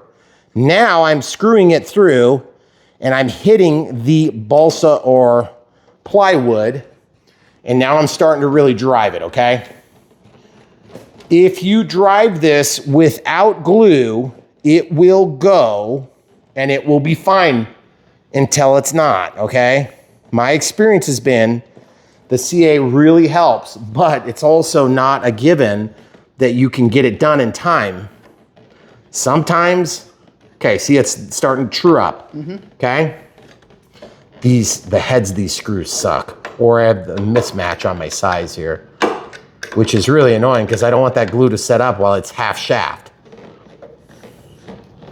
There it goes. There it goes, get in there, get in there. Yes! Got the back one. Whew. It's a tight spot, guys. It's hard to see, it's hard to do this step because it's just in a weird spot. It's not a hard step, it's just a weird step. You see how it's like kind of getting excited to see ya? As it gets down there, you'll notice that my shaft is pushed against this. Like they didn't mill out enough of the material to get to those 2 screws very effectively. But I mean, you can get there. It's just not like real easy. Okay, Now, there's some of you that would have said, just screw it in and then pull it out one at a time and line it with CA. You would be a much more wise person than me, but also more patient, okay? So we're not gonna do that. I'm not gonna do that. No, you might want to though. The other thing too is pointing this at an angle might have been helpful. Oh. I mean, I can see good now, but the thing is I was hoping you could get an angle from the back while I was looking. Oh, well, I showed him. You did show him what it looked like? I turned the light on so you could see all this. Good. So now that you guys have seen what I'm talking about, this is basically like what would be the fourth pivot point, but it's actually not perfectly aligned. You see that? So then this is going to drop through, again, where it came from, and it's going to get actuated by this weird doohickey. All right? There's a set screw and a set screw. So there's two flats on here that are milled, here and here, okay? I do not know if it needs to go upright or downright. Oh, okay. Because I don't know what the measurement's gonna be. So what I'm gonna do is I'm gonna take a 1.5 millimeter driver hex, and I'm gonna loosen these. But hold on, didn't they say we needed Loctite on this? Because this is metal on metal. I have not read that part. Okay. In that case, I have to now put in the rudder in order to do this next step. So I can do this upside down. So in order to put this rudder together, I gotta loosen this screw just a little bit so that it will flop around the keeper. And then I'm gonna have my pin. I'm gonna insert it. You see how it's on the near side there? Right there. And guys, look from the side. See, it just passes right through. Whoop, whoop, whoop. So I can just go back a little bit further than that and be ready. It's got a little bit of pressure so you can hold it upside down. It won't fall out, hopefully. And then slide this in. Now, for those of you that do big planes all the time, you're probably just like screaming at the screen saying, Brian, this is really not that hard. It's a well-designed plane. You're just making it hard because you don't have experience. You would be correct. But at the end of the day, there's a lot of people that are way less experienced than me even that are gonna get this plane, okay? And so if you're one of them and you need help, it's all right. You'll get there. It's really not been too bad of a build. I am having trouble finding this hole though. I'm guessing it's gonna be pretty tight based on the way the horizontal went in. No, this is different because it's not been done before. True. So it's like a virgin. But it is. It's a virgin hinge. Oh, there it goes. Oh, it's way back. You see how much I have a gap, like a pretty good gap. So then the second pinhole, I'm gonna manipulate by moving this in and out until it aligns. There it goes. And it's just kind of weird. It just like eventually goes. And this is when you're like, this is why we get annoyed when they make us do things, because the Chinese manufacturing team does such a good job. But or whoever. how much bigger would that box have been if that was all assembled? That? No, I'm talking about like clevises. Oh. No, this is pretty reasonable because you're right. Yeah. I mean, they didn't make us glue it. No. Okay, so that pin needs to be finalized. But before we do that, let's get this done. Okay. Now, this we can decide if that's up or down right. Okay. So it looks like it's going to be down. Okay. As opposed to up, that would pull it at an angle. So this goes up and then back down in. You have to put that through that ball link first, right? You are correct. Of course I am. Okay. It looks like such an afterthought, but I guarantee you somebody thought about this and they were like, they designed the entire plane around it. I mean, if it works. Yeah, I agree. It's serviceable. That's the key. Because, you know, some poor schlub is going to make a mistake and crash. Oh. And his name is hopefully not me. No, it's somebody else. It's not me this time. Somebody else is going to crash. It's just not wanting to go in there very good. So I'm going to just back off the screws a little bit more yet. Both sides. See if I can get lucky. See, I've got those grub screws way back now. Mm-hmm. Problem is just an awkward spot. There's nowhere good to press. So I'm gonna go in here like this and see if I can press. Is that okay? Huh? Can I try that light on? Oh, crap. That didn't feel good. Yeah, it pushed down at least. Now I just got to push up on the other side. But see, there's nothing really good to press against. And so if I put a utility across here, like a knife or something, I could press up on it, but I'm just trying to do it without another tool. There it goes. Did it go up? It went up a little bit. Yeah, but it's like I got caught on the grub screw again. Yeah. Okay, so we're gonna back off the grub screws again a little bit more. Okay, so it's like way back on this one. The light's not bothering me, to answer your question, hon. Okay. Okay. So the grub screw is out on that side. Oh crap, it's about to fall. Keep your head on a swivel. Mm-hmm. I've got it between my index. Oh, I see it. Okay, I have it. I got it. I have Okay. it. So I'm just laying this down here where it'll be super hard to find. Perfect. You're welcome. So now that that's done, I should be able to, you know what, screw this. I'm gonna unscrew it. Take it all the way out. Okay. Now the grub screws are both down. Now there's like no excuse for not going in. Does it not go any further? Is it hitting? Oh, wait, it's all the way through, isn't it? I mean, like, I can see the shaft. I can see the shaft, but I think it goes up higher. Do you need to flip it over, the red thing?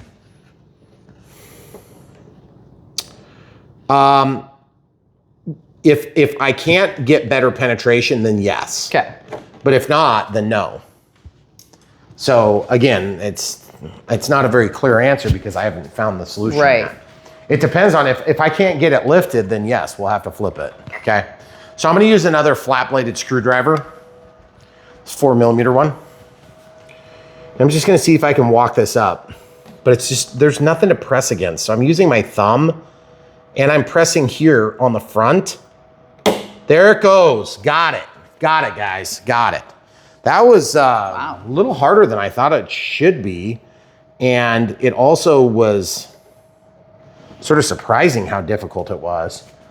But now I'm second guessing myself because the truth is this is bent a little tiny bit. Go back so they can see the bend. Mm-hmm. Yeah, I can see it. So like, was I wrong in my assessment? Or do we just go ahead and tighten it and be done with it?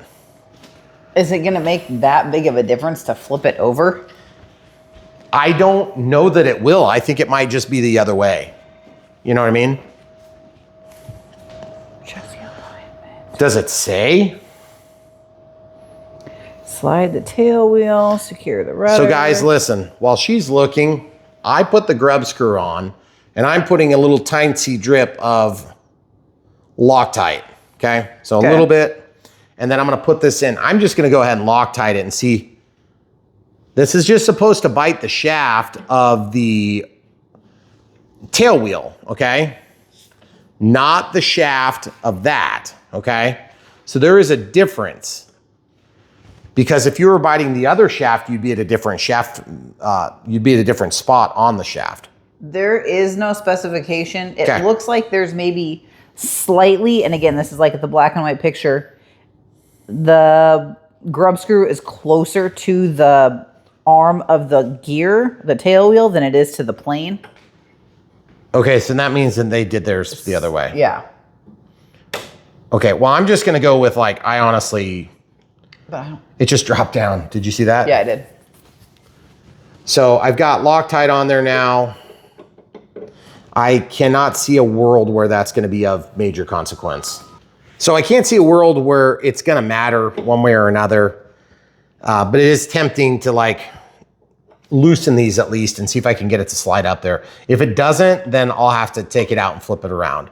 To be honest with you, if it mattered, they would specify, I think is kind of like a good way of thinking about that. Don't you? I would think so. Because it seems very minuscule. Well, plus this is a ball link, so like it doesn't have to be exactly true. I mean, it's true in the right position here. Right. It's just not true this way, okay? And the difference is very, very difficult to distinguish. I just wish that it would drop down in there a little better. And it's okay, so here's another thought. Maybe I could use a pair of needle nose pliers But if the shaft is going all the way through, I mean, you're biting. Oh, I can get it. Okay. Well, I just don't want to damage the grub screws, because if I damage the grub screws, that will be a problem. Okay, so I'm backing off my grub screws, both sides. Guys, when you watch these unbox build radio setup videos, I know that there's times when you see me struggle with a step. The reason that we show the entire thing is because we don't want you to feel like you're the only idiot that has a problem, okay? The truth is, at least one other idiot had a problem.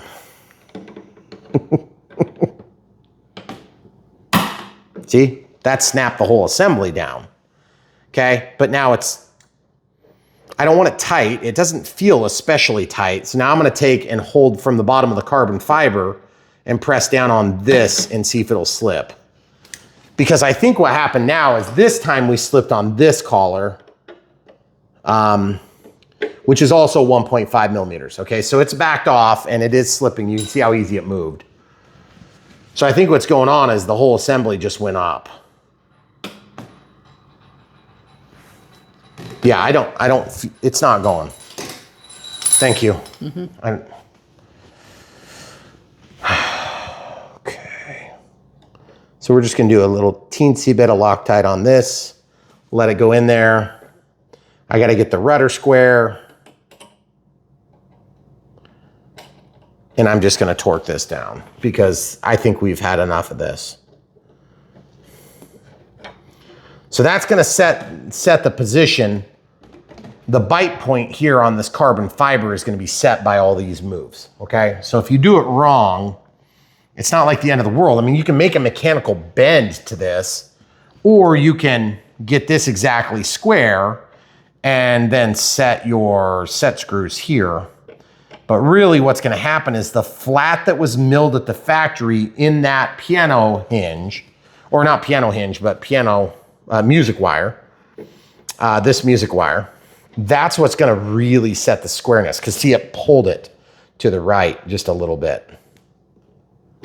And ironically, when you're all said and done, you could take and bend this to make your tweak adjustment as well. It's like if you have a mechanical trim adjustment on your rudder for the tail dragger wheel, you can actually bend this shaft just slightly, and then that would help align these, because they are not aligned. No. You see that? That part I don't set actually, because I thought you could just adjust that from the set screws. No, it's the flat of the music wire. So really, the only way to fix that would be to take off the wheel and then bend this flat. Let's see if we can do that. So I loosen this set screw. I'm gonna undo the wheel. You guys see that? Yeah. That can be adjusted now. Now that's gonna be adjusted by having like a crescent wrench or some sort of another tool. Just let me see that.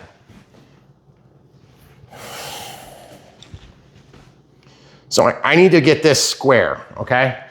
So you can see right here, it's not square and it's not square, okay?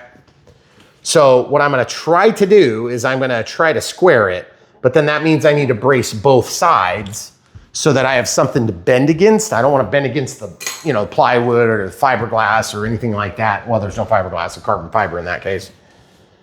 So I'm just gonna hold this until it bites, okay? Now that it's a bit tight, it doesn't matter the position this is in. Now I just need to pull this toward my belly, okay? So look. And I need to overbend it a little bit because it's spring steel. So that's way more than I need. And then when I relax, look at it now. Perpendicular, right? Here, let me see it. See, guys? Perpendicular. Gosh, that focus is just driving me nuts. Can't get the thing to focus on. Okay? It's way more perpendicular. It's not perfect, but I'm gonna go just one more hit on it. And so I can just brace this now. And I'm gonna just go like this. This needs to come down and toward me just a hair. Oh yeah. That's not quite enough. This is where it comes in handy being a huge anal retentive perfectionist. Which is funny because you guys watch me build these things, you know I'm not a perfectionist, but I just don't want to have to do this twice. Yeah. Show the people. I can't get that thing to focus. Okay? So now the next thing I need to true this up. Okay? So in order to true that up, I have to brace right here. Mechanically brace it. I'm gonna take, I gotta put it this way so I can get some play on it. Okay, so watch this, guys. Watch this.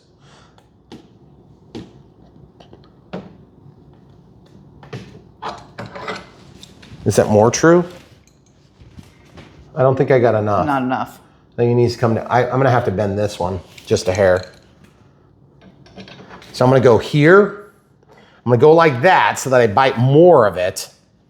And then I'm gonna come down here and I'm gonna bite just right here because I can also bite this spot here. And then I need to pull this square. See, I'm pulling it down. Did it square up? It's still got a little bit of hesitation. And look, it doesn't move the thing. Okay, maybe it does. That's a lot better. It's a lot better than it was. Let's see what it looks like with the wheel. This is gonna exaggerate any error. Yeah. Does it look? That looks, I mean, it's a ton better than it was. Well, yeah, and I mean, it's like imperfection and plumb is not gonna be perceived as like, you know, veering, I don't think. Right. So I think we're gonna be okay. We'll go with that. That's a pretty big improvement. Then we gotta put this grub screw back on. This grub screw here. You gotta be careful if you're putting Loctite on this because it's right next to that plastic of the wheel. So I am gonna do just a tiny bit. Like one bubble's worth. See that little tiny bit, guys? It's barely there. Okay, and I'm gonna keep that plastic away from it so the solvent doesn't get in there. And I'm gonna work the screw in and out a few times so it lines the threads. And then I'm gonna hold this really stationary and torque it. Okay? Then I'm gonna immediately follow up and soak up the excess. If there's excess, I wanna get it off of there right now. Okay? All right, good. All right, I'm only nervous about it because of the plastic. The solvent eats the plastic, or it can eat the plastic. Break it down. Okay, very good, very good, very good, very good, very good, very good, very good, very good. All of it's moving. That's the important part. Now, we don't really need these attached just quite yet, but we could hypothetically attach them while it's easy to get to the stuff. What are your thoughts on that, camera crew? Or do you want to put them on to the... Let's put them on and we'll just not attach them? No, well, we have to attach them to put them on. Well, I know, but put them like on the servo horns, but then not like... So we know what position they're in? Okay, so let's just put them on. And we'll make adjustments as we go, okay? So in order to do that, now we'll eventually have to replace these ones too, but for now let's replace, or let's look at there's two longer than the aileron ones, and they're different lengths, okay? Then this is the hardware that came with it, but then this is the hardware that came with all of it together. So it looks like we have 1, 2, 3, 4, 5, 6, and 7, 8, okay? But they're not nuts. These are just like spacers. So that means we have to use, like I'm really not 100% sure how that's supposed to be. What size is that? It's a 1.5 it looks like. It does look like that. So, oh geez. So we're gonna have to redo a bunch of steps, aren't we? That kind of sucks. But do we have?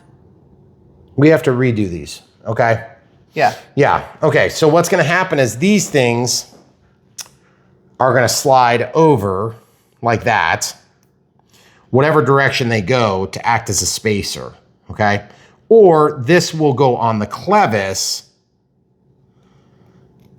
to act as a spacer. That's probably what's gonna happen. And then you don't have binding, okay? So that's the way that's gonna go. So same is true on the elevator. I'm gonna bring the old hardware and the new. 1, 2, 3, 4.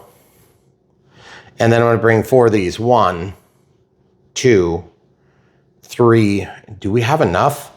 Yeah, 3, 4. Yeah, because you already have one on that. Okay, and then we're gonna need probably this 4mm drive, I'm guessing. Yes, 4mm nut driver. So now folks, the other thing is this actually is tall enough now I can hang it over the counter. I'm gonna lay all this crap on the counter here. We'll see. There's a longer and a shorter. It looks like the longer one is gonna be over here and the shorter one is gonna be over there. So did you figure out where, like which hole we're supposed to go to? There's only one hole on the elevator and the rudder, so I could start with that while you're looking. Okay. So that's what I'm gonna do. I'm gonna take the new black anodized. I'm gonna slide it through. That's gonna go flush. Then I'm gonna take one of these triangular doohickeys like this, and I'm gonna feed that through. Okay. So then it's gonna make like a face-to-face there, you see, so you've got room for clearance and movement. And then I'm gonna slide this into the elevator in this case. And then there's gonna be a nylock that's on the backside. Now, I'm not even gonna be able to get my nut driver in there. Ooh, wait, that needs to go the other way. Or does it? That is precariously close. I think it's supposed to go the other way probably. Don't you think? Well, you can put your nut driver on the outside. Well, it then doesn't. You can't put. Then I can't drive it. Yeah. How in the hell are you supposed to do that? It does look more square though. But then you're gonna have the spacer doohickey thing over here as well. I feel like that's the way it's supposed to be. So, okay, well, whatever. Let's go with this and see if I can figure out a solution. Okay, so these are nylocks. So the nylocks are gonna get threaded on by hand. And yes, they're very small, so you're not gonna be able to see for just a second until they're started. Then I'm gonna have to hold this with another apparatus like needle nose pliers in order that I can brace that while I drive the nut. Okay, are you guys connecting the dots on why I was a little bit concerned? This might seem backward. Okay, so that's like a toiga. Oh yeah, and you can tighten that all the way because you don't have to leave any movement because it's a ball link, so it's free to move. Okay, then this is going to get mounted to the servo on the end of the throw, right? I don't know yet. Oh, you don't know? No. Okay. So then also we have this little doohickey that's going to go onto the servo. I have to assume that's going to go right there and then make up for that little gap. So I'll use the new black hardware to go into this ball link. Now we'll have to probably likely make adjustments, but as you can see, I'm going to put it in the outside one. Okay. Because it's a 3D plane. Okay. So that's going to go through. Now that's going to thread because of just the size of the. Oh, now we need, ooh, I get to drive it this time. I think that's a 2. Is that a 2 or a 1.5? I think it's probably a 1.5. Well, let's try. Here's a 2. Leave it in the comments if you got it right, guys. Nope, it's a 1.5. Everybody, camera crew knows best. Okay, sweet. So then I'm gonna go to the outside hole. Now that might not be the right hole, but I'm still gonna go with it now. Because like we don't even have servo center and it doesn't matter. Okay, so we're just tightening it down. It's not really doing a full purchase like in a nut, but it's got enough of a thread that it can hold itself. That's pretty tight actually. I'm gonna definitely put a nut on though. And that's what makes me nervous is now that we're inside that, I may have to go back. You see this? Because I have no way to tighten this now. So watch what I'm gonna do, guys. I've got it on there. I'm gonna walk backward with my threads, okay? I'm gonna go back until this is flush. I'm gonna hold this with my fingertips, get it started, because remember, it's a nylock. Now I could just keep cramming this forward, like go, go, go, go, go, and it's gonna remount the hole, okay? But that is so tight, like I don't feel like that's safe to do. I feel like it's gonna cause a problem. So I am going to back up. I'm gonna hold this as I back out until the screw. See how I'm just letting it walk back? You hear the pop, pop, pop, pop, pop. Now I've got my nuts held. Should have had you do that, hon. I'm sorry. I'm filming. Yeah, you're right. I guess that's true. Okay, so now that that is tight, I'm gonna have to use my needle nose pliers to come around here and jam nut this, okay? In order to jam nut it, I'm gonna have to hold this and brace it and then turn it around. Now, you're probably thinking to yourself, that was ridiculous, Brian. Why didn't you just undo the arm from the servo? You could do that, but ultimately at some point you're gonna have to get those to mesh up. So, you know, it's, if you have a crystal ball, like you've watched somebody do this on a video called Brian Phillips RC, then you can tell me in the comments exactly how I should have done it, okay? Because you'll know, and I don't, because, you know, I'm just future Brian knows, I don't. All right, so are you comfortable with the way that looks? I think it's right. I don't think we screwed that up. I think that is correct. Okay. So then this one's kind of the same thing. The difference is, of course, you know, I think we're gonna be going straight out this time. Yeah, so that's gonna go straight out. So I go to the outside. So it is the same, but we can get to the top and bottom of that rudder. Okay, so that'll make it a lot easier. Okay, so guys, let's look over here. Black screw into the ball link, then take the pointy doohickey washer. The doohickey washer is a technical term. Slide that back in, okay? And then I'm gonna get one of these nylocks. Then I'm gonna make sure I have my nut driver close by so I can grab it when I'm ready. It's gonna roll violently, I'm sure. Then I'm gonna slide this through and I'm gonna take my 1.5 millimeter driver and get it started. Once it's started, I'm gonna take my finger and just look. See, it started to penetrate. You see how it's protruding? Now I can take my other, hold it between my finger. I'm gonna press it on to the little detent that's been created by that turtle poking. Now I'm gonna back up, and now I'm gonna go back in, back in, back in. Okay, now it's spinning, so I'm gonna have to switch gears and go to the needle nose pliers again. Now you could use regular pliers if they fit, and they would fit, but you're not gonna get a nut driver in there. Torque, torque, torque, torque, torque, until it's all the way torqued. Now, no Loctite on these, because that is a nylock, in my opinion. Whatever the manual says is what it says, but I'm saying no.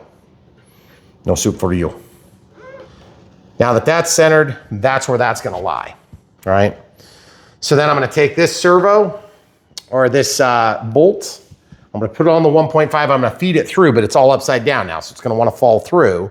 So I have to get my little angular washer and be ready for it. So this is gonna go through. I mean, I could also go through the other way, because then it would be the same exact. I don't know that it matters, but I'm gonna go ahead and just do it the same way so that it's the same. So that goes like that. Then on this output, see what I did? I dropped that point up, drop that through. Now, I'll be honest with you, it probably doesn't matter which direction you do it, but the idea is you gotta do it one way or the other. So, you know, if you see the way we do it and you have problems, then you can complain.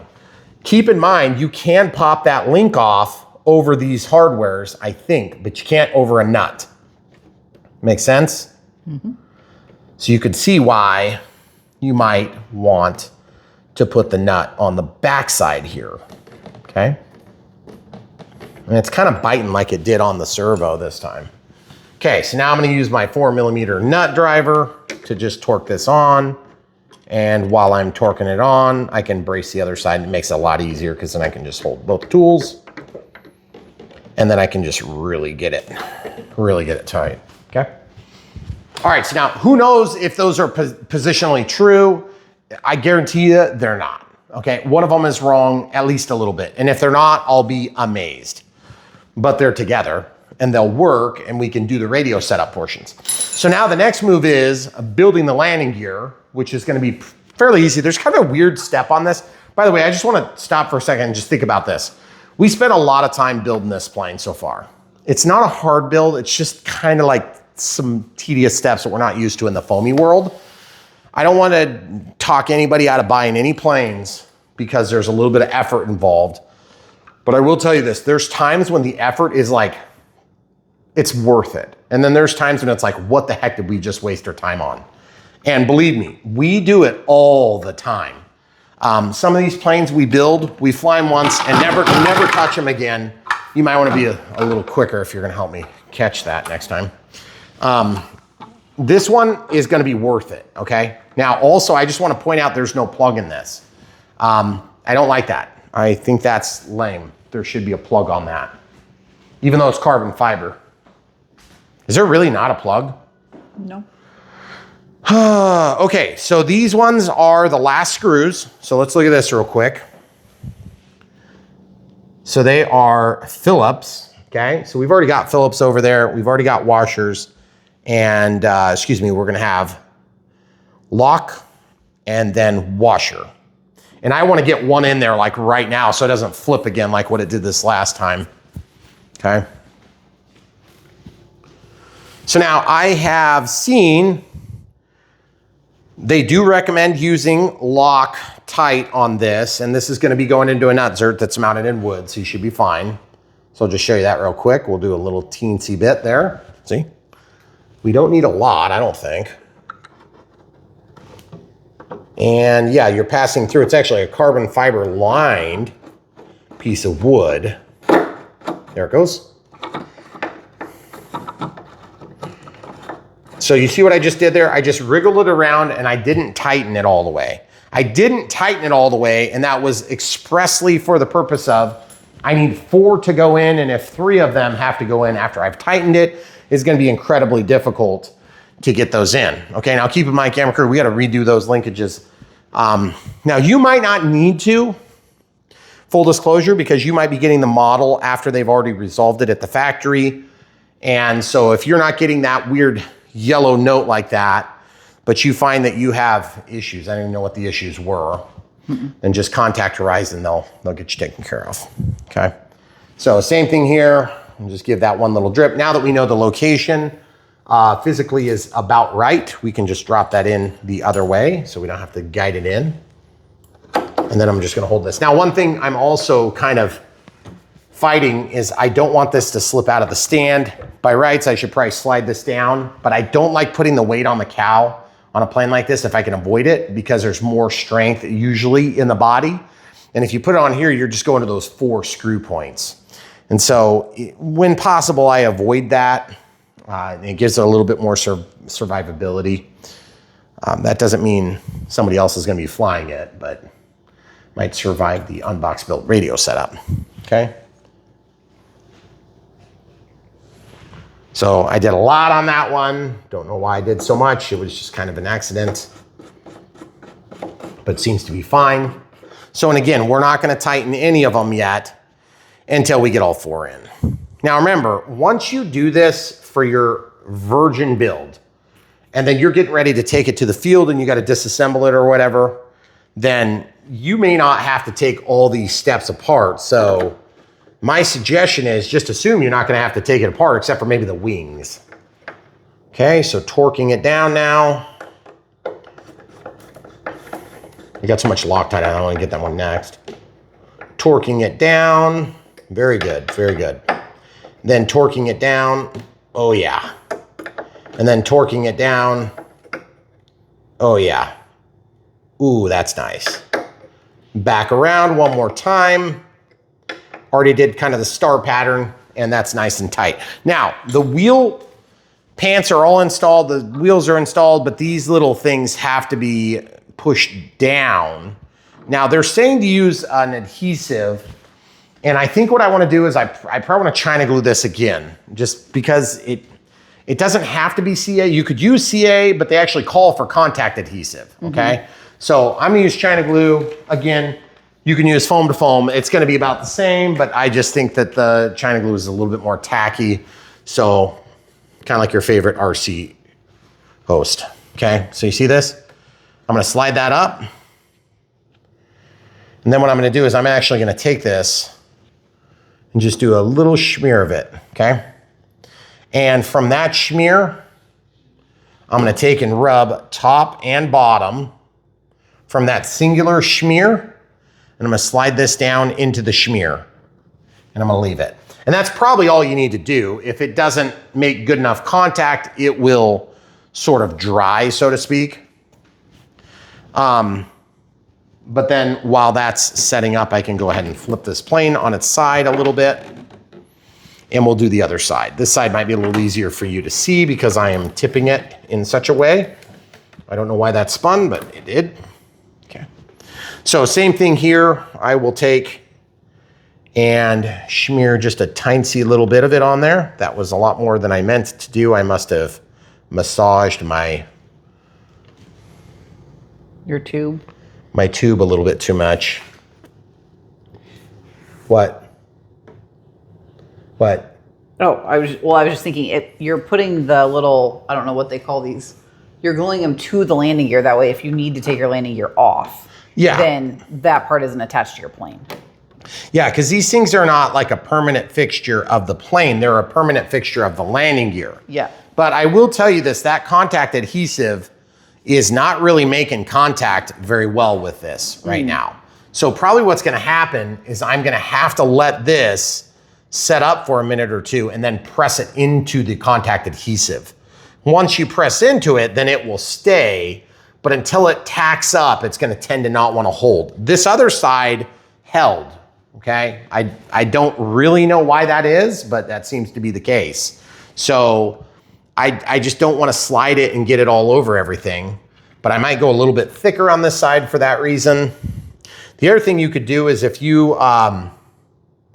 wanted to get that to stick a little better, like I said, I just do a thicker bead like what I just did there, and you can let that set up. You could also use a little bit of foam tape, but I'm just gonna smear that just again, and then I'm gonna go around to the other side and drop it into the spot. Yeah, it's like I would have to go out further to get good surface contact with my smears, right? Mm-hmm. But I just don't want to get it all the way up and down the entire length of this thing. But you see, I pushed it down a little bit there now, and that should buy me a little bit of a purchase there, I think. Okay. Now, the other reason why I love this stuff is you can just wipe it off your fingers 99.9% of the time. If you ever get a little bit too far gone and the glue starts to set up on your skin, you can take and use Kicker, and the Kicker will break that stuff down. So just put a little bit on a cloth and you can wipe it and it will come right off, okay? Now, that's glued. The landing gear should be hypothetically done to the extent that we can lay this on its mains. Camera crew, would you mind grabbing that for me? Mm-hmm. Thank you. We'll just set this down now. You can just lay it anywhere on the ground, it's fine. Okay, that is one stinky gorgeous plane, and it is big for Brian Phillips RC. Now keep in mind, speaking of size matters, as we all know. But we have to finish this too. Probably. Size matters, as we all know. But one thing that will get you, okay, is if you're not careful, is that you got to remember the environment where you're flying. So turn that, and I'm going to just press with this screwdriver. Yep, went down. Now they suggested putting a drip of CA on this, right? Yes. Okay, so that's down, but they were suggesting CA, so I'm gonna go ahead and comply with that request. Let's see if it flows. I'm guessing it won't. Nope. So I got my tip cleaned. Now what I'm gonna do is I'm just gonna go right like that, and you'll notice I went over the top of the screw. I didn't really mean to go over the top of the Phillips screw. So if that happens in your application of the glue, just take your, oh, that's the big one. Take your little tip and stick it in to the glue. Okay, work it into the glue, peel it out of the glue, clean the tip, and repeat until you are satisfied that you've got the tip clean, okay? You could even leave this here and put Kicker on it, and then that would clear the head of the screw. But, yep, you see, like it's set. So now I can just rock it. Of course, it's easy to break it out. And you can wipe that tip off and get it clean and it'll work good again, okay? Now, I'm not sure if they want it glued like that so it doesn't undo, or if they want just a little tiny bit of glue here. I'm just gonna defer to a tiny bit of glue here and a tiny bit of glue here. Now, that glue is not enough to totally stop that from coming apart, but it's going to give it a place to rest if it were loose, okay? So the reason I'm doing this is because if that screw backs off, despite all our best efforts, then I wanna make sure that there's something locking the rest of the mechanism in so that we don't have an entire pin come out. Now, I'll be honest with you, I don't think that that pin would come out. I think it would be an incredibly lucky chance if that happened. I don't think it can happen. But I still don't wanna be the guy that told you not to do it, okay? So now that that's done, now that we have this plane mostly built, the wheel pan's hit. I gotta do the same thing here. It's gonna be a little harder to see. It's gonna be a little harder to apply because I'm having to do this on the side here, but same thing here. I want the drip to set above and below, okay? So there's above, and there's below. And then there's one drip right there. You see how I didn't go into the screws tip that time, okay? So now that that's done, 3 drips, I can kicker it. Kicker, kicker, and then kicker, kicker. Got it. And then we're gonna do that on all of the main surfaces that actually have those pins. I don't think those ones, do those ones have the same pin assembly? No. Oh, and by the way, before I forget, these were not used now, okay? Oh. So those are the ones that we replaced with the black anodized. So I'm gonna just lay them here in a pile so that if we need to find them, we can find them easily. Okay. All right, so same thing here. This is gonna be all 3 of these quick detach points. So just 3 detents, just like that, and then blammo, okay? So then we're gonna come in here with kicker and boom, boom, boom, okay? And all it's doing is just giving reluctance to complete let go, okay? It's not gonna stop the plane from breaking, it's not gonna stop the plane from crashing, but it's gonna hopefully arrest one of my concerns, which is that that pin would come out. If that pin comes out, you're screwed. But to be honest with you, I don't see a condition where it could actually happen, okay? So I don't think it's gonna happen. All right, so the next move is pretty easy. The wing should be a simple install, but because we have to swap these out, I kind of feel bad, like I don't want to bemoan the issue because to be honest with you, most of you aren't going to have this happen to you, okay? So what we're going to do is we'll pause. We have a charging issue, so we'll recharge it. I'm just going to swap these out. You saw what we did there. It's going to be the exact same application. And if we run into problems, we'll share. All right, so it's been a little bit of time, but we got all of these taken off from the wings and we replaced the assemblies so that we can discard these now. Just, you guys may not need to do that, but we had to do it. So as you can see, they look exactly the same. The only difference is these are the new ones, okay? Now, I did take the liberty of installing one wing fence off camera just because I was curious how it was gonna go and I didn't wanna wait, so I'll show you how to do it.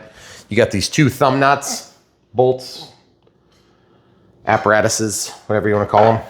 And they go into this nutsert just like that.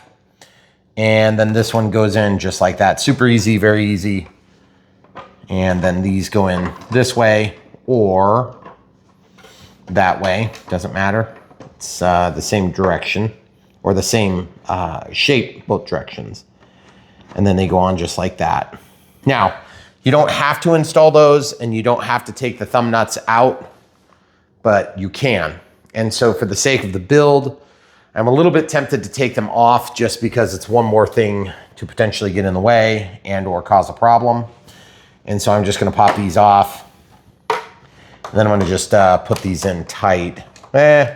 I'll take them out. No, I'll tighten them. I wanna see if they tighten. Yes, they do tighten. Yes, they do tighten. Okay, so I was afraid you might run into some superstructure inside of there. that would prevent them from tightening. The only thing is when you go out to fly, if one would vibrate loose, you could be in some pretty crazy maneuvering. So my suggestion is if you're not gonna use the wing fences, then just go ahead and take these out. But I'm gonna torque them down for the sake of our build. Then these things can be put on before our maiden flight. So now that we have all the wings assembled and you've seen how that works, we need to put the joiner in and then actually mount the wings to the fuse, which I think will make better sense down here. We'll have a little bit more room, it's such a big plane. So I'm super excited to see how these attach because it is a toolless install. And to be honest, it's been a pretty easy build. It's taken a lot of time because we're doing everything careful. So release this hatch and then take your canopy off. And you can look inside with me, camera crew. We've got these releases and they go back like this. And off camera, I was like, oh crap, we need a 3mm drive or whatever. No, you don't even have to adjust this. This is already set in there. And that's actually glued in, I think. But that is designed to actually be latched into the airplane. So I'm gonna put this tube in. Man, that is a really tight fit.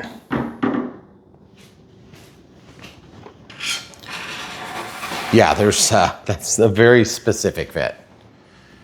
And in fact, I'm gonna take my canopy and move it out of the way too.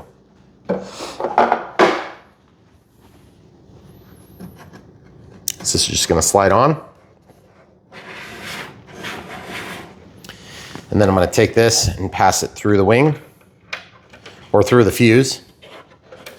Now, if you're gonna set this up using the Spectrum Smart transmitter file, then you don't need to do any weird radio setup at all, but we're gonna definitely do weird radio setup because I wanna have flaperons. This hole is not quite lining up very well, so I'm having to wiggle the wing a little bit and push it in. Then I'm gonna release this latch by pushing it back, sliding it in. Now I'm gonna warn you, be careful on these edges. Anytime you have a carbon fiber, I don't know if it's just like a membrane or something that they glue down, they will sometimes come off in your fingers, so it hurts. And that's how hard it is to install the wing. Once you've got it snapped on there, pull on it, make sure it's tight and you're good. And so I'm gonna press this in and out and just make sure everything feels good. That wing seems totally solid and I have no questions about that, so that's really nice. Now we can plug this in to the Y cable, or we can plug this directly into the channel that's going to be assigned. I'm gonna intentionally leave these detached for now, except do we know what channel it's gonna be? I know channel 2 is gonna be one of them. Right, aileron is usually channel 2, and left aileron is usually So I'm taking out the Y. So 6? Yes. All right, so I'm going into channel 6. Now remember guys, this is a bind and fly plane. Even though it sets up a lot like a plug and fly or maybe like an ARF Plus sort of model, but this is most definitely not a plug and fly. You don't have to provide your own receiver, and that's pretty sweet because at the end of the day, you could have this thing out of the box and into the air pretty quick. Now, we're gonna set up flaperons. You don't necessarily need to set up flaperons, but I want flaperons. Flaperons should be really easy on this plane. So it's basically a wing type. Look at this, guys. Look at this. Oh, yes. I'm gonna press that down flat before I push it in, okay? And also, where I wrap my wing or my hand around the wing, there's these relief holes, so be careful. Look, these relief holes, so be careful that you don't catch one of those, catch a rib, and that way you don't have it pop out on you. Okay, so same thing here. And just pass this through. And then I'm gonna just find those two alignment holes. And then I'm gonna trade sides because I can't reach.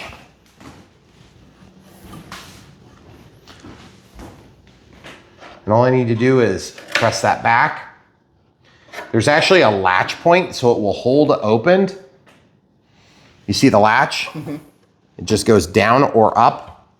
And then once I have this in, all I'm doing is just being careful I don't pinch the cable. Because the holes for where the cable come out compared to where they actually go into the fuse is sort of misaligned. I mean, it's not misaligned, it's just sort of not where you'd expect it to be. Now watch, I'm gonna snap this up and then it latches onto the wing. So this goes up or down. See, you can go down or you can go up. And that holds it in the open condition. Just make sure that you don't forget to put that down. So once it's on, test for fitment, and then you're good to go, okay? So now this one's gonna go into where we pulled out the Y cable, and the brown is down. And as you can see, it just barely reaches. I mean, just barely reaches. But it does reach, okay? I mean, it's like literally as long as it could possibly be and still reach, okay? So that is cable management 101. Don't need to do it, okay? Very good. All right, so as you can see, we don't even have to mess with the antennas in this because this is really a well thought out plane. Everything about it has gone really, really smooth with the exception of having to replace ours. And hopefully you guys will be getting one that doesn't need that done. It'll be done at the factory for you.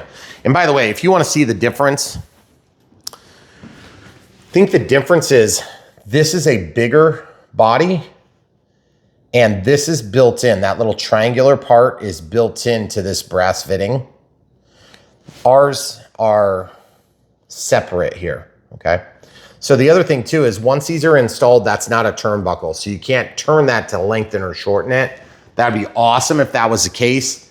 When you turn it, all it does is it just walks this way or walks that way, okay? So it's not gonna allow you to make your adjustments. That'd be really nice to have a toolless install. And I did try that off camera just to see what would happen, and that's how I figured that out. All right, so let's talk about Velcro and batteries. They recommend 4000 6S. This is a Gen 2. I don't know where it's gonna land on here. And so normally people would put Velcro in here, especially on a 3D plane, okay? So my guess is that's what most people are gonna do. I am going to opt for my typical shelf liner trick, but I'm torn between setting this up for a 5000 and setting this up for a 4000 for a couple of reasons. One, my 4000 is less good condition from my 5000. You can see the sides are kind of starting to get a little rounded out. It's not like a big deal, but it's not ideal. And so my 5000s are in better shape. So of course I'm gonna lean toward wanting to use those. And I tend to think that the extra capacity is well within reason. It's definitely allowed in the range of recommended sizes. And so I think it might be worth going with the bigger battery, okay? Also, I don't know exactly how this is gonna line up, so I don't know exactly where the battery is gonna ultimately need to be. But I can still get it close enough to put the shelf liner in, okay? So shelf liner, of course, is stuff you put under your shelf, the stuff in your shelf so it doesn't slip and slide, okay? With a little bit of weight. And I'm just gonna glue this in. How wide is it anyway? Looks like these little holes are not gonna be critical. We're gonna go through here with our Velcro, the bigger holes. So I'm gonna just go like this. We'll make it really easy. And then I think that's about all I'm gonna do. This stuff cuts super easy. It's super cheap too. I mean, I think we give like 11 or 12 bucks for this thing. We have links to this type of stuff at bprc.me/supplies, or just go to brianphillipsrc.com/supplies, or look at the top in the banner. It's the banner, right? Mm-hmm. Yeah. And you should be able to see supplies. And then if you scroll down, you can find things like the windsock that you can't see right now. Basically, people ask us all the time, where do you get your windsocks? Those are kite tails. Yes. So we used to use windsocks that were calibrated PPG windsocks. And I found out that the sun destroys them so fast that they are actually pretty expensive. These things are cheaper and they work effectively for direction, for windication. So, okay, so this can drop down. but that's also on our supplies. So the reason I point that out to you is just because, you know, people ask all the time. We might as well mention it once in a while, okay? So now I'm gonna put some glue onto the actual thing. This is China glue. Again, you can use foam to foam or whatever. It's fine. You don't even need that much, because the truth is, once this thing, the battery's strapped to it, it's gonna hold it anyway. I just do that for good measure, so it's easy. And then once I have it set down where I want it, then I can slide it back and forth a couple of times. And that's plenty good, because like no matter where that battery sits, whether it's favored back or favored forward, we're gonna get a capture of enough of the surface area that it's gonna resist movement.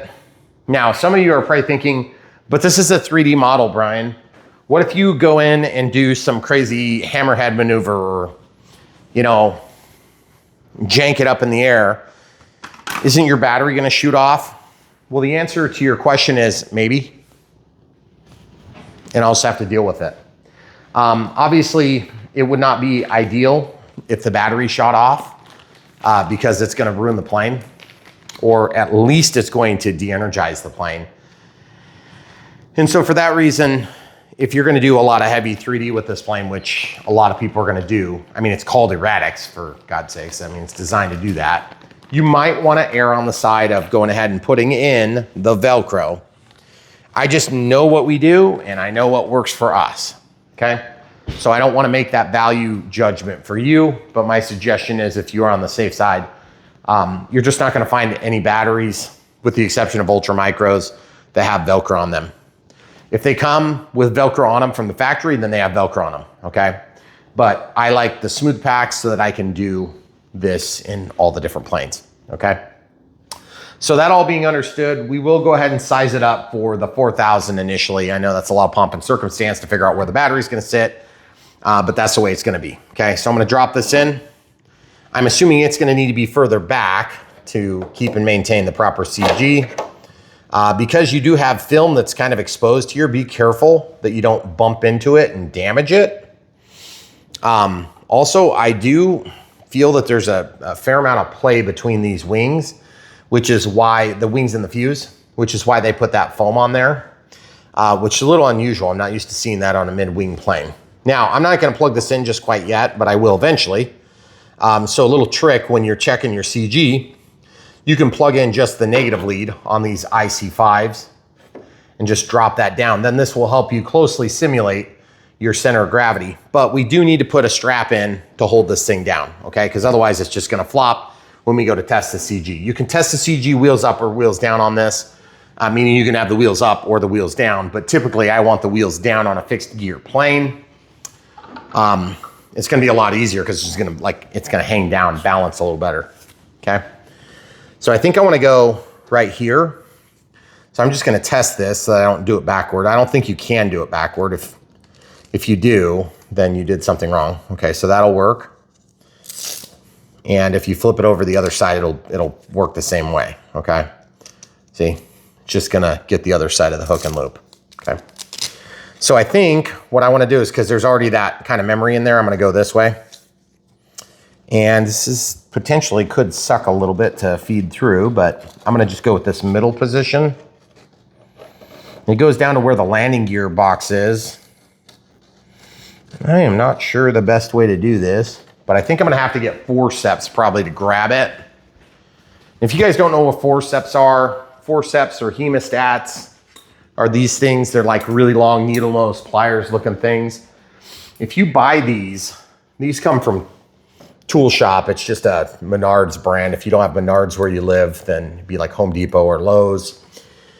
But we have links to these as well. My suggestion is when you're picking them, pick one with a hinge point that's further out.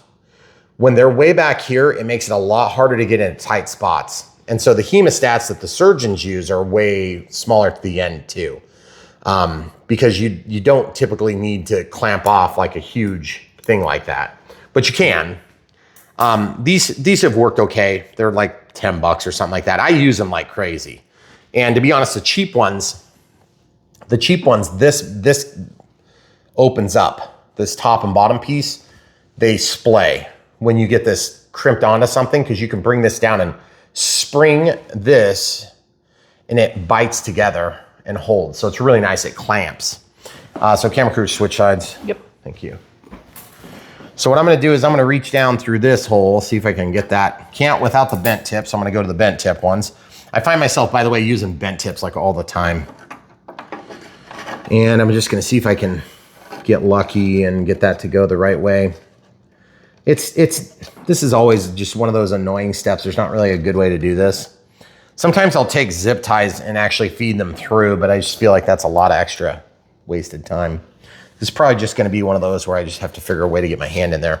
But like I said, this carbon fiber edge, if you're careful to not rub it along your hand, because I don't know, it just kind of reminds me of like fiberglass insulation.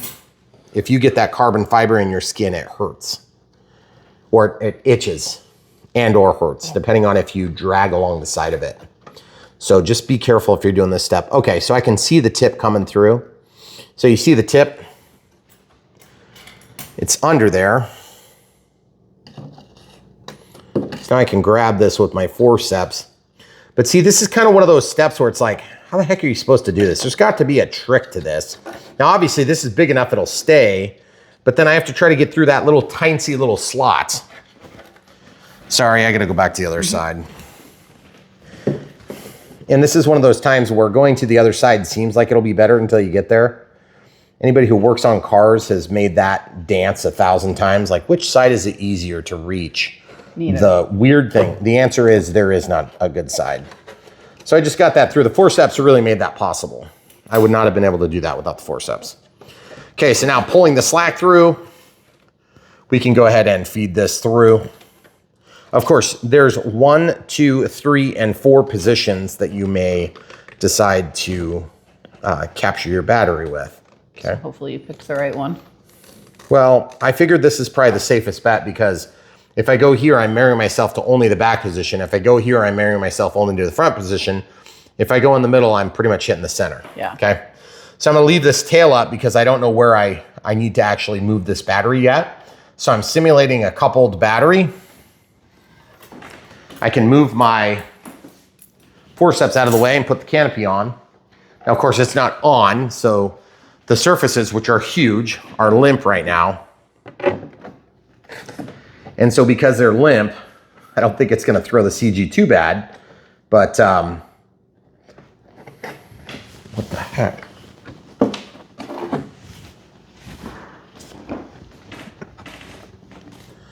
Look at that. Oh. See what just happened there? That's not good. Yeah, that's lame. Can't believe that. I think what I'm gonna do right now, because I don't want that to happen anymore, I would normally want to use a special kind of scissors that I have downstairs, but that's a long ways away and I had to walk down there. See that corner? Watch this. I'm gonna cut it at a steeper angle, okay? I'm gonna take off exactly the same amount over here. That one looks like it has a little piece of reinforcement in the corner. It does, but it doesn't go all the way to the end. All the way to the end. And so that's why I decided I would rather sacrifice that corner. And then obviously I'm gonna take and sand this on the bottom of my wife's counter For sure. because that's where all people sand their Eratix, Yeah. 1600 millimeters. We don't have any other sandpaper in our house. No, we don't. We only hone items on the bottom granite. of the granite. Yep. So now that will hopefully not break on yours, but if it does, you'll know I warned you. I don't even know what I did to break it. It's just kind of a weak spot. Okay, so now I'm gonna pull this pin, drop that canopy down. Why is it fighting me, hon? What am I doing You're wrong? not all the way in the tab. I must not be in. Ah, I wasn't in. There we go, so drop that, drop it like it's hot, make sure the pin goes all the way forward, it did. Okay, so now at this point, we can measure and mark the CG. So we have the CG. Do you have the CG ready? Because this isn't a foamy, I can't make my customary detent in the wing. So I just have to like physically mark it.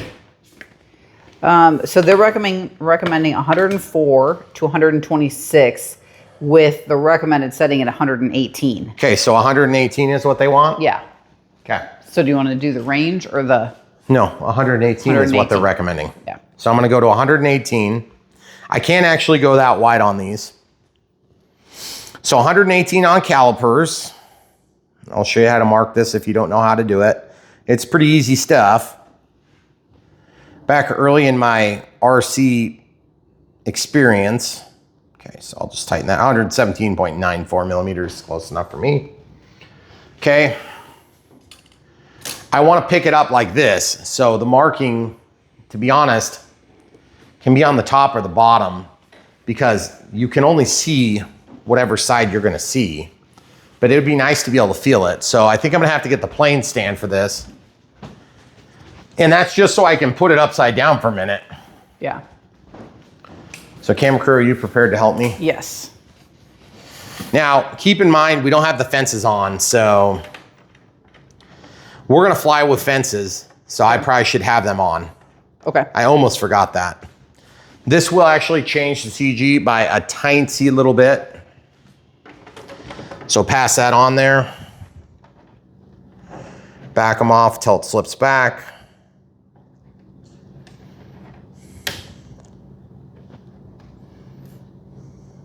Sheesh. It's like hyper specific. Because yeah, this mass is going to be behind.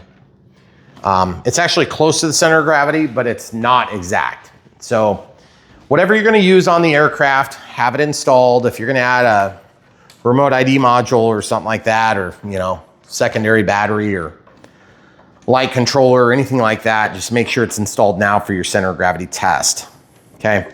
Remember, here on Brian Phillips RC, we go through the entire process, not to bemoan the issue, but so that you guys can follow along and do the same exact thing. Now, if you find that I have a problem, you'll know where the problem is because we did the same thing.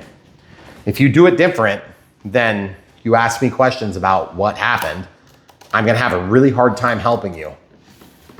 And it happens a lot. People ask questions and I'm like, well, what'd you do? Well, I changed this, and this. How come it didn't work? I don't know. So, truth is, plane like this, you're probably going to know what you're doing if you're flying it. But they do call a skill level 2, which is very unusual. Okay, I'm going to center my servos mechanically. They're going to get heavy and fall down, so I don't think there's a whole lot I can do about that. So now, on the wing, goes from the leading edge back. We're going to 118, and I'm just going to try to make, I'm going to feel, okay, so that way I know I'm on wood, okay? And I'm going to make a little dent.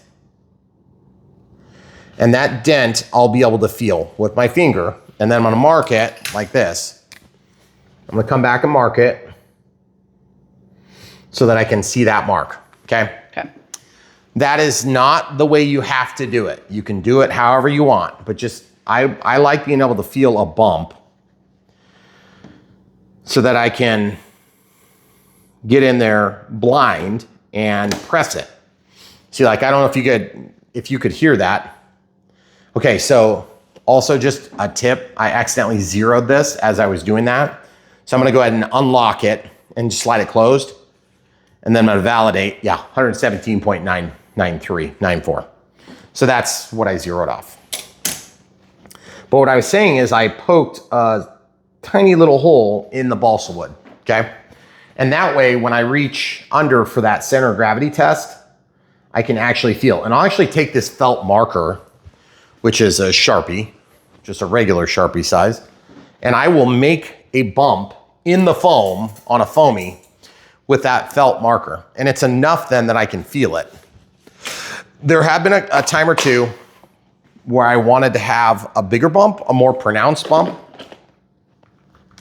And I'll use a piece of tape and a drip of CA, and I just use Kicker to set it off. And that works really sharp too. The other thing is you can use a drip of hot glue, but just be careful because this film is heat reactive, so it might shrink a little bit. I noticed at Jonal a number of people that use push pins. Harder to do in balsa, but in foam it works. Well, you can do it in balsa wood even easier because it would stay. Yeah. It's actually a great idea. Do you want me to take that out of there? Yeah, please. Okay. Just evacuate it. Yep. Got it. So if we do a whole lot more of these big planes, hon, we're gonna have to adjust those lights up. If you guys didn't know that, our lights go up and down. They do. They actually function. We rarely adjust them Nope, hardly ever.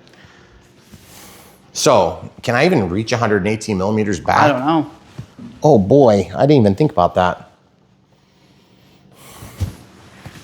That is a long ways back there. Okay, battery is in.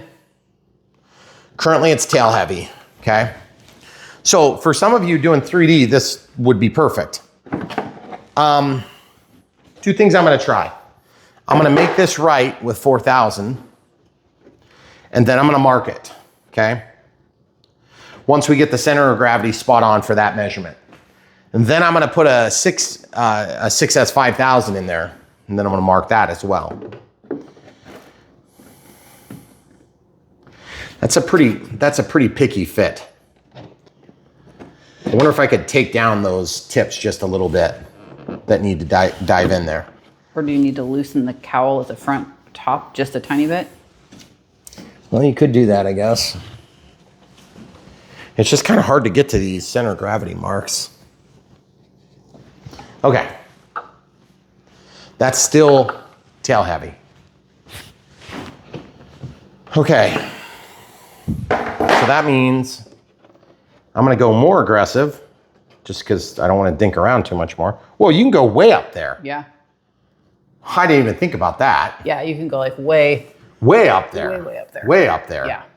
I like totally thought there was a firewall in here, or I would have made my shelf liner much longer.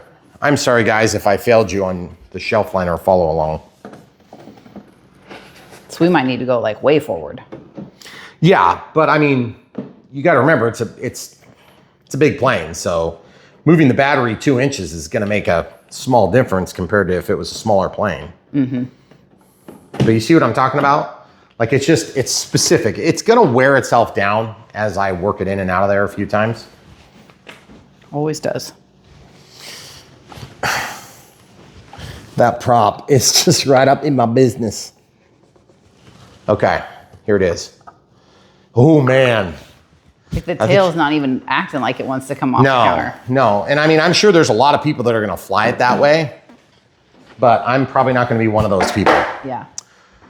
Okay, so, man, that's gonna really tick me off if I missed the strap position. But then also that means I would have potentially missed where my shelf liner needs to be, because that goes way up there. Yeah, because look, I'm already like off the strap. Yeah, set it way up there just to test it. Goodness. I feel pretty dumb. But you know what? Before I get too far ahead of myself with this, I'm gonna probably end up flying this on 5,000 anyway. So why don't I just put the 5,000 in there and let's just see how it fits. Okay. Because that's gonna be more weight. It's gonna be more, you know, it's gonna need to be back further to get the center of gravity right. So I'm gonna put it roughly in the same position. And the other thing is, this is one of those times where it'd be kind of nice if they gave you 2 straps instead of just 1. And they're probably thinking to themselves, well, we gave you the Velcro, Brian. Yes, you did. That's also true. Yeah, but we get Velcro and 2 straps on smaller planes. Yeah, I know. And this is a very expensive plane. Yeah. So you would think. It's designed for 3D, not like you're gonna tool around. Yeah. Yeah, that's true. Okay. So with the 5,000 installed, gosh, sorry for the delay, guys. Okay. It's still tail heavy. I'm gonna have to move the strap. I feel like an idiot. All right, so what we're gonna do now is the strap is gonna have to move no matter what, okay? Okay. That explains why that hole is way up there now. And then we're also gonna need more shelf liner because we're gonna come off of the full piece of shelf liner, aren't we? Probably so. See guys, it goes way up there and it's big. So I'm gonna it'll be easier to put this on at least, because if I go up to here, it's just, there's less stuff going on, except, oh crap, then you're on the ESC. You know what? maybe this would be the type where I can just go through. No, I want to go through the correct spot. I want to go here. What are you fighting? Oh, I can see with the light on now. I'm dropping this down, but then I have to get my forceps to get it pulled through again. And then I'm gonna have to get more shelf liners. So why don't we pause? We'll do that quick so you guys don't have to watch it again.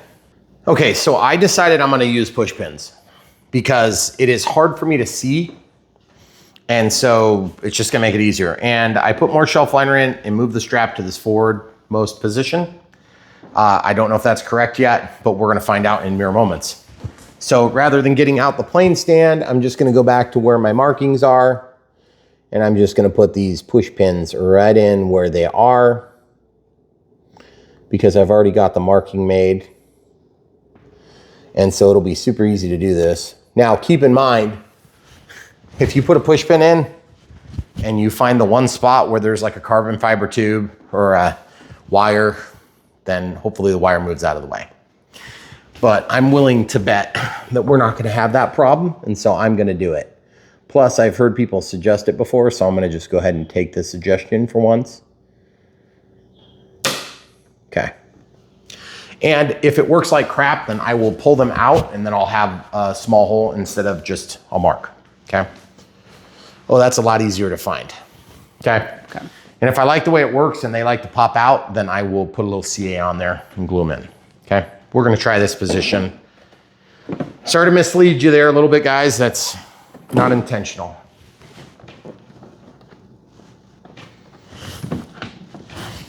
All right, so now it's hopefully way easier to test. Yeah, and it's still like not even light. Not even light on the tail. That's crazy. Yeah, so, but that doesn't mean that you can always get it with the battery. I mean, some of these balsa wood models, you actually have to use ballast and stuff. So let's go all the way to the bulkhead. And that means if we're gonna fly it like that, we're gonna have to probably do a little something more significant than just that one singular strap, I'm guessing. Especially since our shelf liner stops, because the framework that holds the ESC is pretty thin. And so there's not very much support for the friction. Okay, let's see how this goes. So remember, this is 4,000 6S. It's still tail heavy. How far back do you have to go to get it? So that means I'm probably gonna be deferring toward, I don't wanna put dead weight in this. So I'm gonna defer straight into a 5,000. Okay. So you see how close we are now? Yeah. Guys, that's up to the actual firewall, okay? So there's not really like another great way that I can think of. Of course, you can add weight up here. You can take the cowl off and add weight way at the end. But in our case, I'm just gonna go with a 5,000. I'm gonna see if I can get it all the way up there.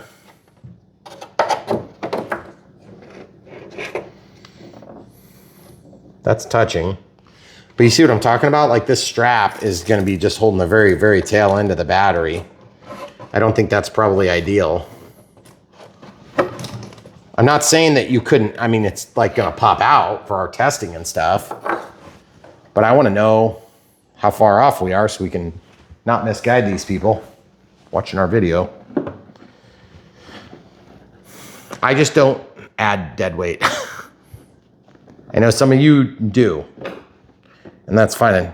Especially you start getting into balsa wood and bigger models, you're gonna be more likely to need to actually use ballast, but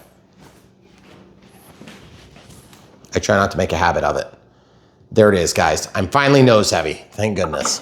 Good. So that means I can back it off a little bit and get better purchase. Yeah. Okay. Fine. Yeah. All right, guys. So if you were following what was going on, that is a pretty wild swing in position. And I'm hoping I can bring it back something like that. That would be pretty dang good right there. So then if that ends up being right, what I'll do is I will mark on, probably on my shelf liner, because it's hard to mark that carbon fiber lined balsa wood because it's black. And I don't have a chalk marker. or chalk pen or whatever they call those things. Chalk marker, right? Yeah. I mean, I have one if we need it, but I don't think it'll mark very good. I feel like if I'm 4 or 5 millimeters back, I get my center of gravity. This is probably good enough, okay? So what I do with my airplanes is I usually mark the side of the foam where the canopy sits down. But in this application, like I said, it's black. And so I'm gonna actually mark the shelf liner. And so I can go forward just ever so slightly. And then we can call that like our, I can actually just outline it. And so that'd be 5,000 milliamp hour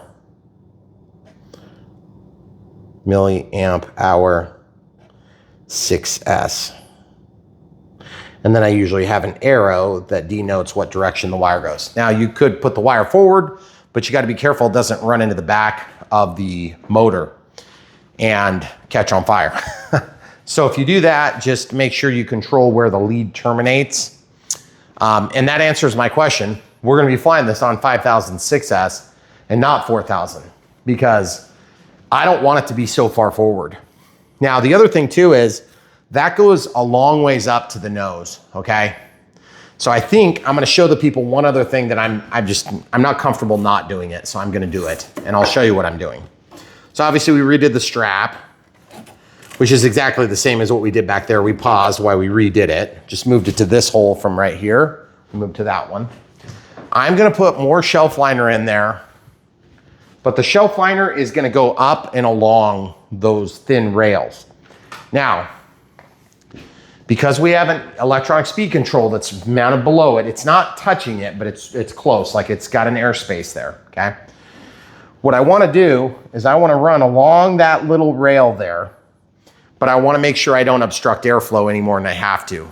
Okay. So I think what I'm gonna do is, that's far enough down there. I feel all I'm gonna do is I'm just gonna cut a notch here, and this notch is going to miss the area where the ESC is, okay? So it's just a tiny little bit of extra protection, just big enough that it's gonna leave an air hole, okay? You gotta remember, there's gonna be a battery sealing up the top of that anyway. So it's probably not gonna matter, but it's just for peace of mind. And yeah, that's right. I mean, I'm gonna have a battery in there. It's gonna be sealing down on top of it no matter what we do. So that being said, I gotta reach way up in there, and the easiest way for me to do it is with a Q-tip, and I'm probably gonna have to use forceps again. Some of these steps that we add into these videos, to all their own. There's 50 different ways to skin this cat, but it's like I say all the time, why are we skinning cats? That's very weird and cruel. Although they're cats. Where's our cat? She's over here sleeping in the chair. Yeah. Because you moved her blanket. Yeah, I moved her, and then she freaked out and went right back to where I put her. So, typical catsy maneuver. Okay, so I'm just gonna, it hardly takes, like I said, hardly takes any of this because it's gonna kind of hold itself. So I'm just gonna go up in there and just kind of hit the rails where I know for sure it's gonna hit and not where I'm not for sure it's gonna hit, okay? And like I said, I mean, just a couple of blobs of this China glue will do it. Now, the other thing too that you might be thinking to yourself, but Brian, what if you need to get to your ESC? Well, if I have to get to the ESC, I'll be pulling off the cowl, and then if I have to cut those zip ties, then I'll just put another piece of shelf liner on that costs like $3.99 for, 39 cents. Yeah. More like. It's nothing. It's not enough to worry about. Okay, so I'm gonna just drop this back here. Slide that, oh, dang it, I dropped it early.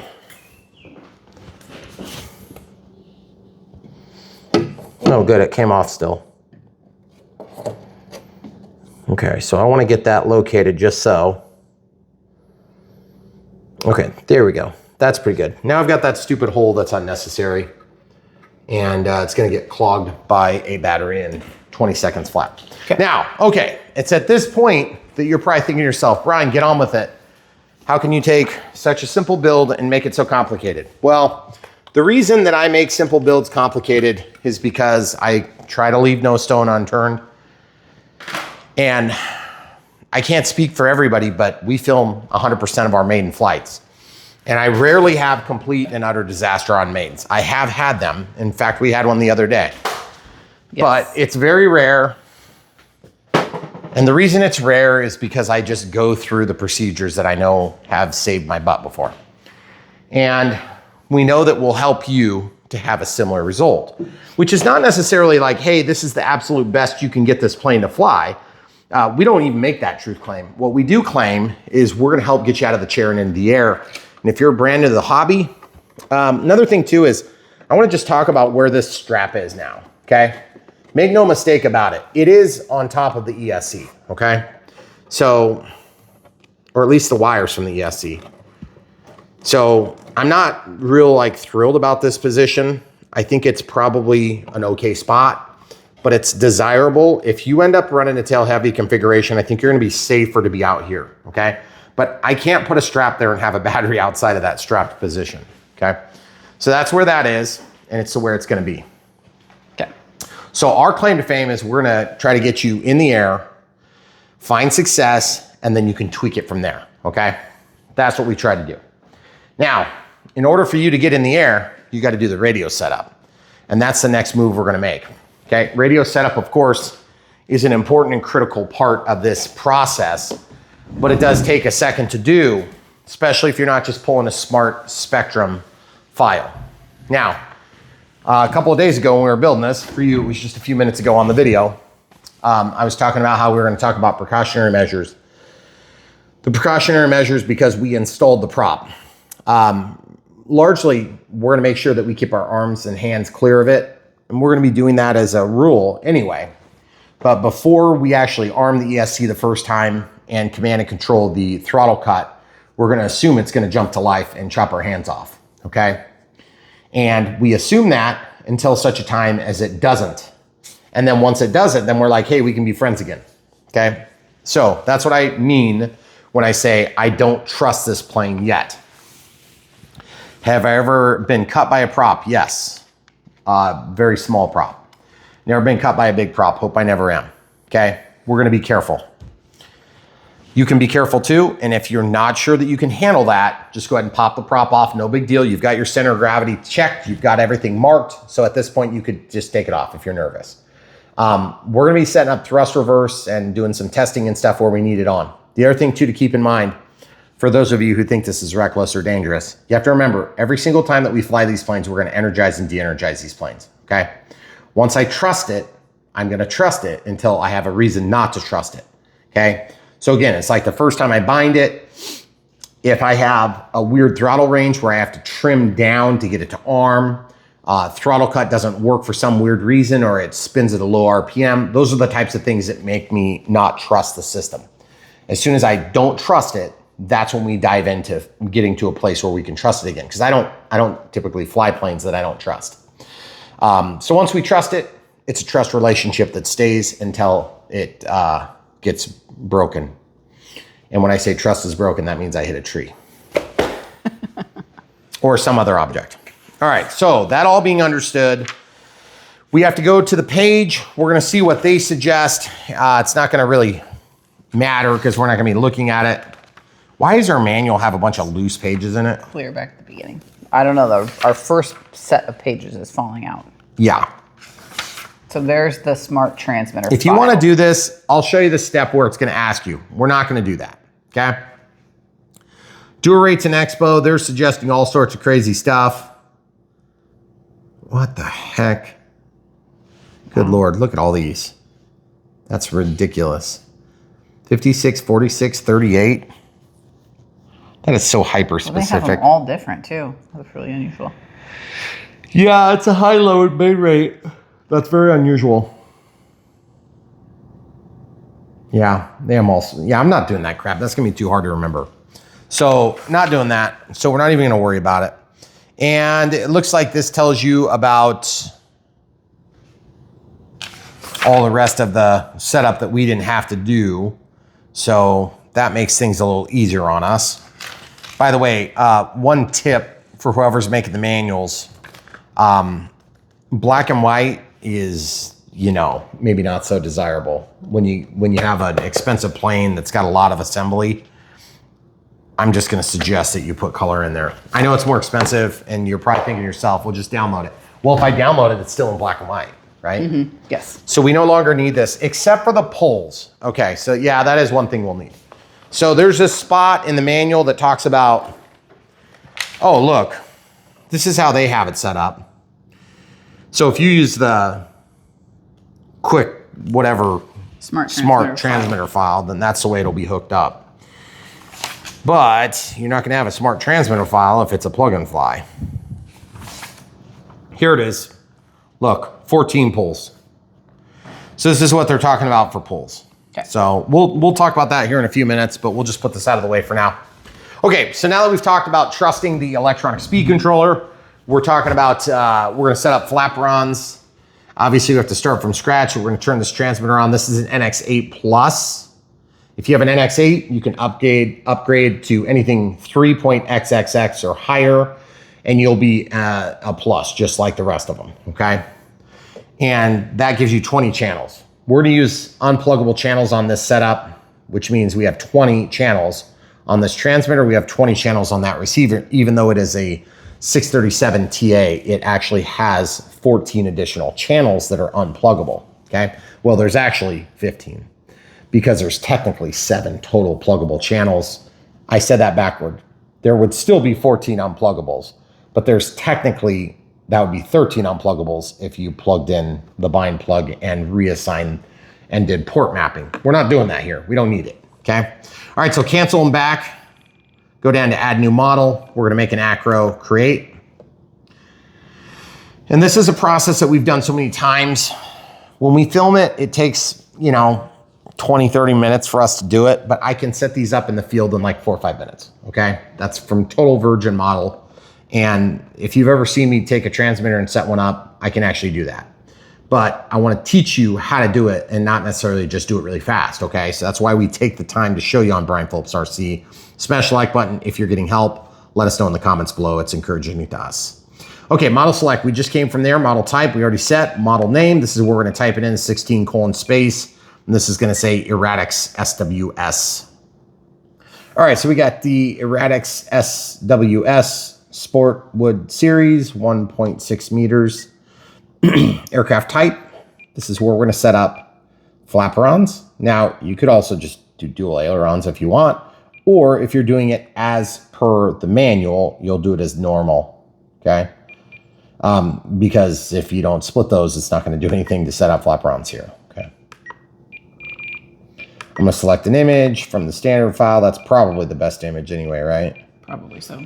Yeah, I don't think they have an Eratix or anything like that in here. They do have that, which is ironically an Eratix. Very similar. Okay, we're gonna do that then. Flight mode setup. I'm gonna set up switch D to flight mode. I'm gonna go down to spoken flight mode. There's 3 of them, 1, 2, and 3. I want this one to act as AS3X.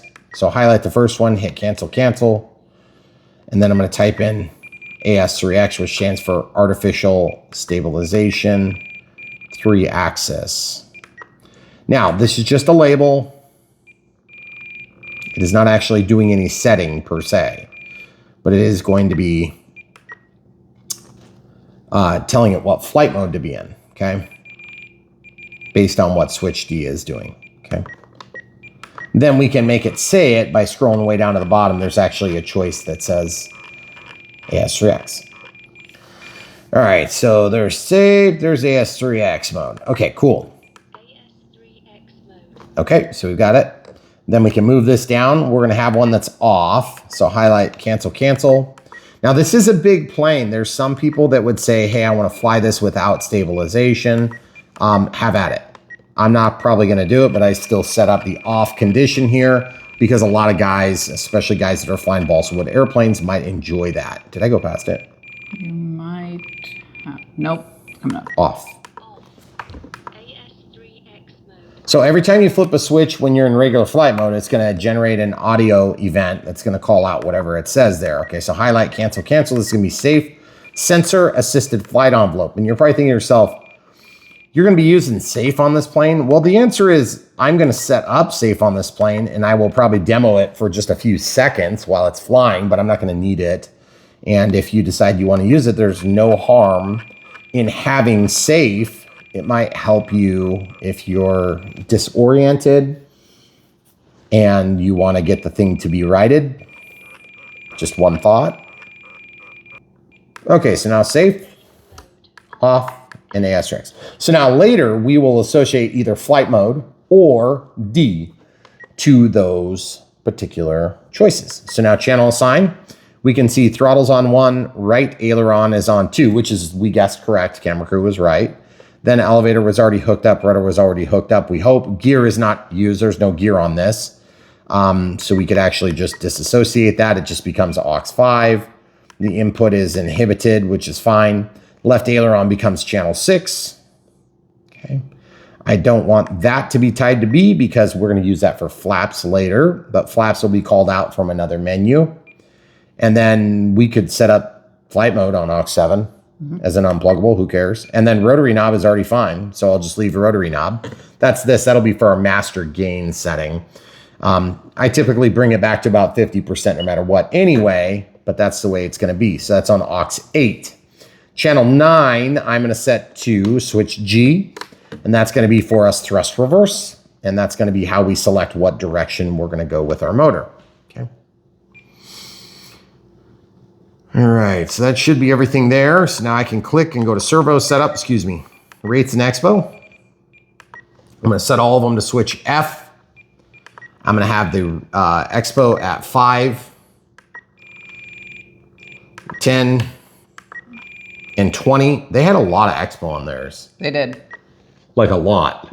Like a lot. Makes me kind of nervous. Maybe I need to set it a little higher on this one. I don't know. I think I'm just going to set it up the way I always set it up. And then if it flies too touchy, I can make my adjustments. So I'm going to start here. And that's going to be true for ailerons, elevator, and rudder. Okay. If I need it to be more touchy, I can go up to this. A lot of times on 3D planes, I will set this to 0 or even negative expo. I think I'm going to go away from that on this. Well, no, we're just going to stick to our normal guns, okay? There's a reason we do things a certain way. But I think what I'll do is I'll go ahead and cheat in quite a bit more, and I'll cheat the rate down quite a bit more. And what's going to happen is then that's going to give me no expo, no negative, but just no expo. Then that's where I expect to fly. If that's too touchy, I've got to really calm down plane. Okay, so that's like called get out of jail free card. Okay, this is an unusual setup for us, just so you know. Then I'm just going to copy that for all 3 of the different primary control surfaces. So for this position, it'll be 0. Then this will be 10, and we might need this to be 20 at the end. And then this is going to be 30, and the rate's going to be 75. And then we're going to go to rudder. We're going to make the same setting, 0, then 10, and then 30. And then we're going to drop this down to 75. Okay, that's where we're going to start. Throttle cut, we want to turn that on. Switch H. Look down here, it says minus 100. Move the stick, it's working. Throttle cut's off. Now the throttle's alive. Okay, throttle cut's back on. Hit back. Digital switch setup is going to be set up for switch G. Now, I think we've proven this so many times on camera. I'm just going to tell you what it needs to be because then I can just set it and it'll be done. Yeah. This needs to be a minus 100, okay? Minus 100 is the forward thrust setting. So you can see this little box that goes around there on position 0. Position 0 is away from my belly, so it's forward, okay? So I'm gonna make this minus 100. That's gonna call out forward thrust. Okay. This is gonna be minus thrust, or excuse me, this is gonna be reverse thrust, so it's gonna be plus 100. And you're like, but Brian, that's the middle position. Yeah, you don't want it to float because like you don't know if it's gonna go forward or reverse.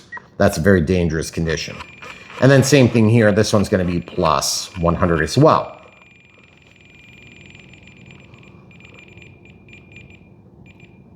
All right, so forward thrust, reverse thrust, reverse thrust. Okay, very good. Flap system is going to be set to B, but I'm not even going to turn it on yet. Why? Because I want those ailerons to be in the center, and then we'll play with it, okay? Mixing, we're not going to mess with. Timer, gosh, I don't know. Let's make it a 5-minute timer. 1 out is active, anything over 25%. We'll have it start. At 1 minute, I want a voice call out. At 20 seconds, I want nothing. At 10 seconds, I want a voice countdown with expiration. I want tone and vibrate and a tone every minute thereafter. Can't set up telemetry until we automatically set it. Okay, so we're ready to bind. Okay, so it's going to time out. So throttle cut's on, forward thrust is activated, stick is down, gear doesn't matter, but it's collected, it's toward me. We're in AS3X, not that it's going to matter because it's not going to be activated yet. Okay. All right. So a couple things. Let's talk about safety stuff first. Obviously, during this process, we're not going to stand in front of the prop. And if something goes horribly wrong, I'd rather have a hole in the wall, which would suck because I would have to fix that crap. But that's never happened with a big plane. Secondarily, I'm probably going to have to renegotiate this so I can hold it. I don't want it to hit anything. And I want to make sure that I have the ability to keep it, maintain control of this until the battery dies or such time that I can disconnect. I also want the controls to be in close enough proximity that I can hit the buttons, manipulate the buttons, or again, wait for the battery to die. That would suck. It's never happened in my entire time doing this. We've set up thousands of models, okay? All right, so I am in, just have bind highlighted. So what I'm gonna do is I'm gonna plug it in and I will secure the plane. So the battery's already set where it needs to be. Nothing happened, good. Now I'm gonna press bind. It's gonna wake up the receiver. It's flashing behind the strap. I'm gonna go to bind. I'm gonna hit yes, bind. Very good. It's auto configuring the telemetry. Now it's asking me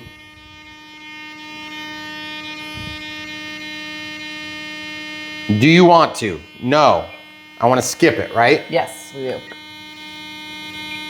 Hit confirm, right? Yes, because it just says if you skip it, you have to set it up yourself. Okay, so real quick, elevator, correct direction. Ailerons are incorrect, we'll fix that.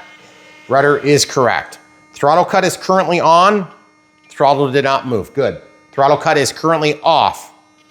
We have forward thrust. Reverse thrust didn't do anything. Throttle cut's on. Throttle stick is down. I can now trust this plane. I'm gonna scroll over. We might've got it fast enough. Up elevator, left aileron. 2, 3, 4, 5, 6, 7, 8, 9, 10. Nope, waited too long. Throttle cut's on.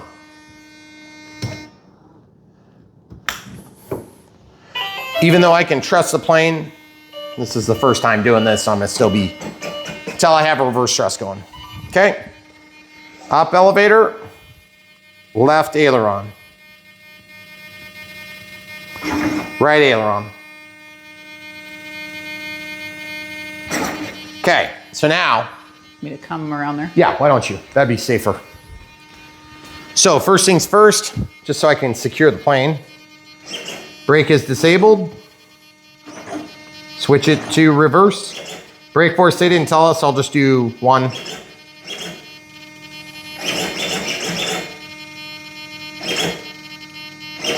This is serially controlled through your aileron control and elevator control. So up and down moves you up and down. So I need to change that to 9. So that's 9. Go down to exit with save, exit with save. It's gonna reboot. Listen for the startup. Assume it's gonna go backward at full throttle. It will never, it should not do that, but just assume that. That's the way you can stay safe. Throttle cut's on. I'm gonna scroll away from that screen, clear my timer. Full throttle, nothing. Throttle cut's off. A little bit of throttle. Now reverse thrust. Reverse thrust, second position, back to first. Very good. That's a fast switch. Really aggressive. Okay, very aggressive is right. Okay, everything is set now. I can now trust this plane. Now if something goes wrong, something failed, okay? Because we've already set up the necessary stuff. All right, so now that we've got this plane situated, there's a couple things that need to be done. First of all, I need to check my surfaces before I do anything else. Ailerons are wrong, so I'm gonna go into servo setup. I'm gonna go to the left aileron. Oh, excuse me, I gotta switch from travel over to reverse. So left aileron needs to switch. Excuse me, right aileron. So that is wrong, so I'm gonna switch that. I'll switch that. That's correct. That's correct, that's correct, that's correct, that's correct, and that's correct. So we have all the surfaces moving in the right direction. Now I can turn on flaps. Again, you probably aren't gonna be using this. I'm gonna exercise switch B. And in this mode, it's gonna be forward flight, normal flight. I'm gonna see which direction they go. They go up, so I need to go negative. So why don't we do like negative 20? And then let's do like, that's a lot of flap deflection. Let's do negative 65. Okay, and then we're gonna set this to speed 2 seconds. Take off flaps, landing flaps. That's actually too fast. I'm gonna go to 3. That's still too fast. Wow.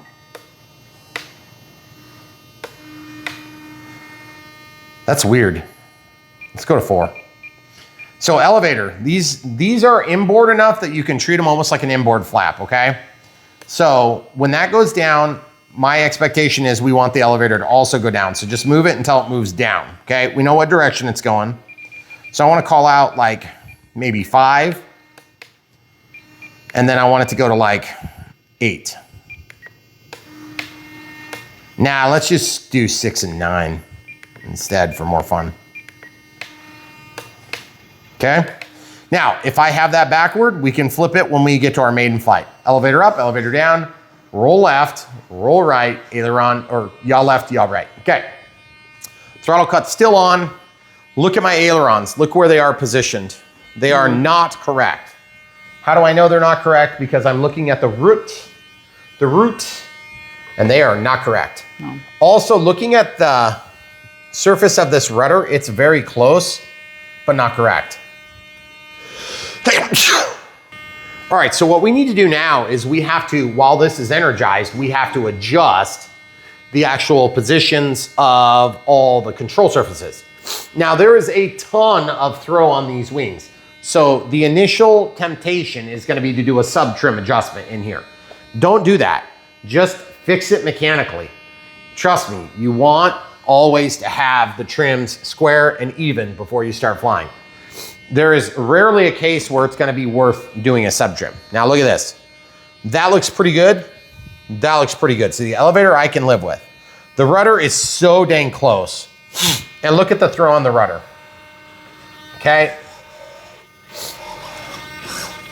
I'll be honest with you guys.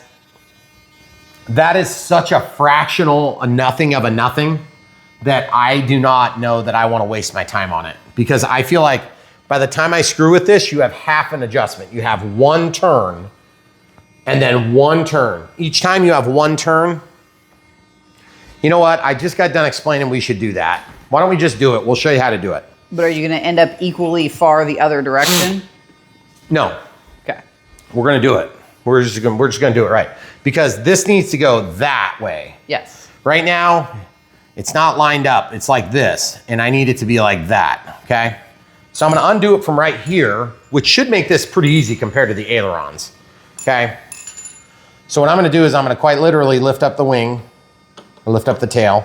I'm gonna get ready to spin this, and then I'm gonna hold it from above.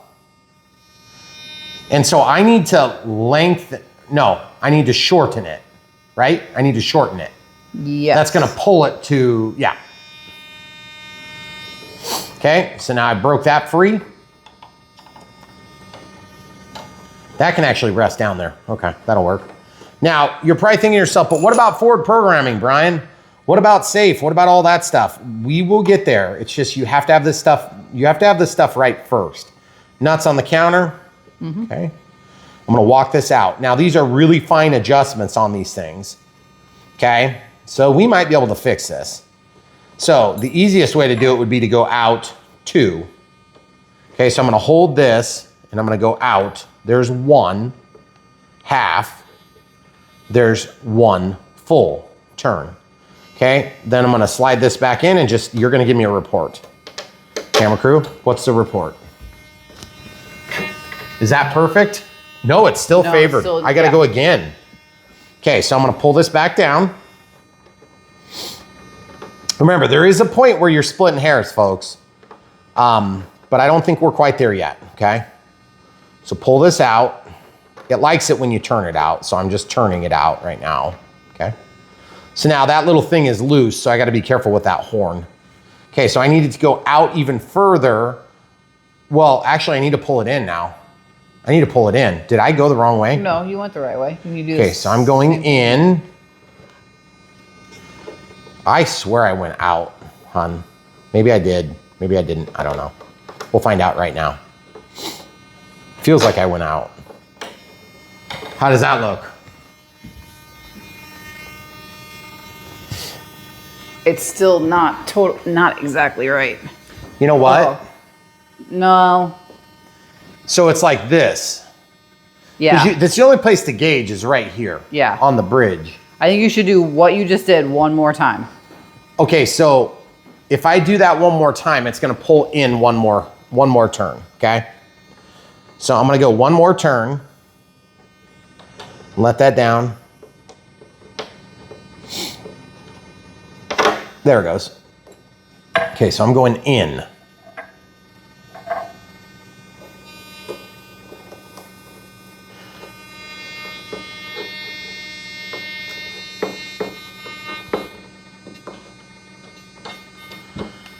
Wait. No, I think you went the other way. I did. Yeah. So that's back to where you were. I'm sorry, guys. One more. Is that actually a turnbuckle?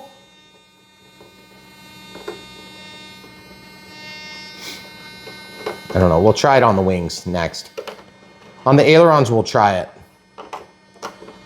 Okay. How's that look? Oh, it's perfect. It's perfect. It's perfect. Yep. Okay. So guys, attention to detail will probably not matter on this, just so you know. But if it does, I'll be happy that it goes straight, okay? Straight as an arrow. Now, ironically, we already centered the steerable tail wheel the other night when we were working on this, which again, for you guys was just a few minutes ago in the video. Okay, so that's torqued back down. Now I'm just gonna move this a little bit. Excuse me.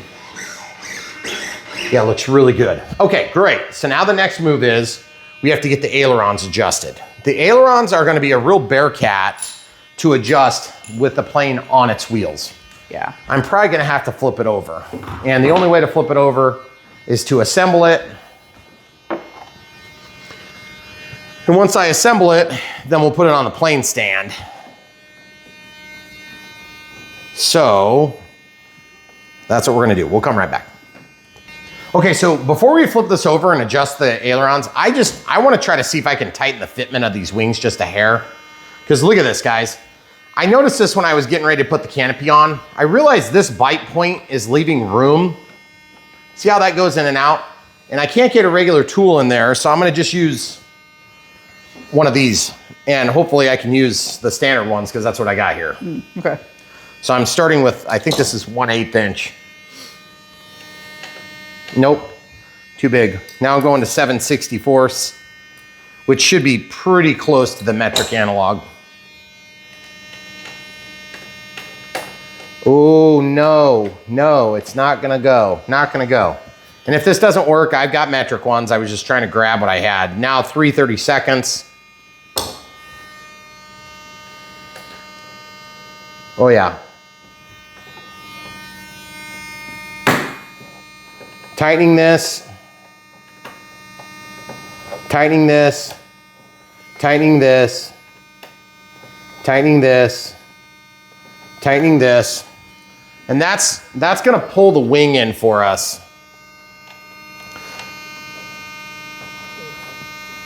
and get us a little better bite into the wing. Now it's hitting to the point where I just want to make sure I can still release it. Yeah, see, that's too tight. So I got to back it off just a hair.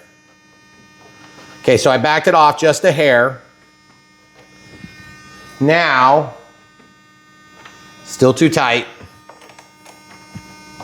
A little bit more, quarter turn more. Press in on the wing. Oh yeah, now it goes in and out, okay? But now there's no play on it. It's not gonna let the wing go if you don't adjust that, but I will tell you this, it was just kind of not making me feel good. So I'm gonna adjust this one too. And it's really hard to break free at first, so it's probably got some sort of locking agent on there, which sucks because now I'll have to keep an eye on that now that I've adjusted this to make sure that that agent, whether it be Loctite or super glue or whatever they put on it, doesn't need to be re-upped, okay? Pulling out on the wing. I'm pulling out so I can see a little air gap here. I don't know if the camera crews even showed you, but there is definitely a gap that's getting closed. It's very small, but it's a gap.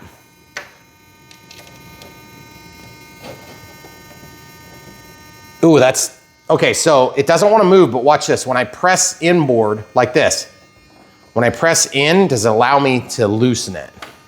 Yes, okay. Now there's no play. The wings don't check in and out. So I'm happy with that. I would suggest you check yours.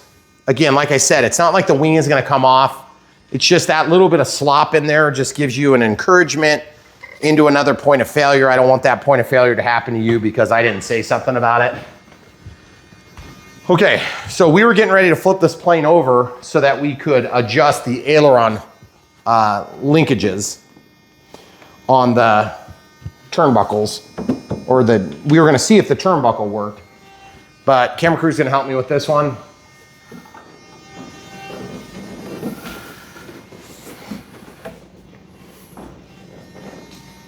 Isn't that funny? You can hear it start making noise as it gets into a point where it's got some load on it mechanically. Yeah.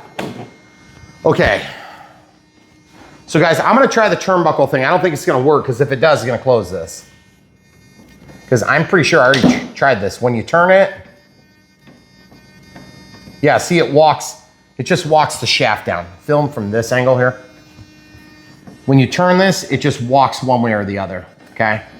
So it's not actually, a turnbuckle, one would be threaded and one would be anti-threaded. One would be forward thread and one would be reverse thread, okay? So in our case, what we need to do is we need to either turn this or turn this. It's a lot easier to do this than it is to do this, because then I can put my control, I can control the nut and the drive at the same time, so it'll go really quick. Going on to the other one, it's a real pain in the neck because I gotta use pliers. Okay, so once the nut comes out, so the nut's out. So now I need to pull that in quite a little bit to lift that up, okay? And when I say lift that up, I mean I need that to be aligned with this, okay? So we're gonna pull this out. And then I'm actually gonna just pull this tool out, little pointy thing.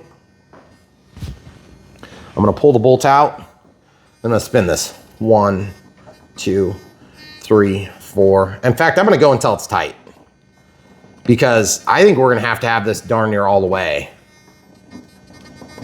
Because yeah, that was like a lot that needed to be adjusted. Now, before I fully reassemble this, I'm just gonna slide the mechanics together and see if I overshot badly or if I got it right. If I got it right, then I'll be really close. Now, the other thing is you can actually trim this in your transmitter, but you lose throw. So I would not do it that way unless you're really in a model that you gotta disassemble a ton. Yeah, I overdid it. Okay. So we'll need to split the difference between totally closed and where it is on the other one. Okay.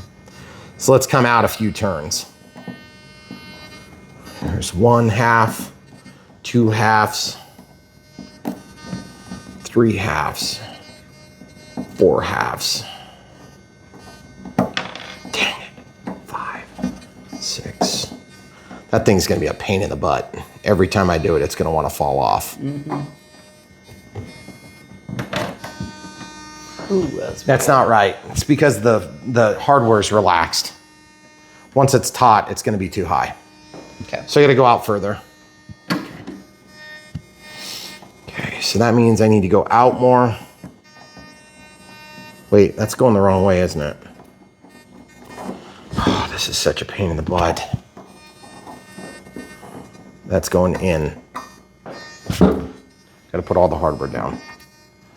1, 2, 3, 4, 5 halves. Then I need to center this.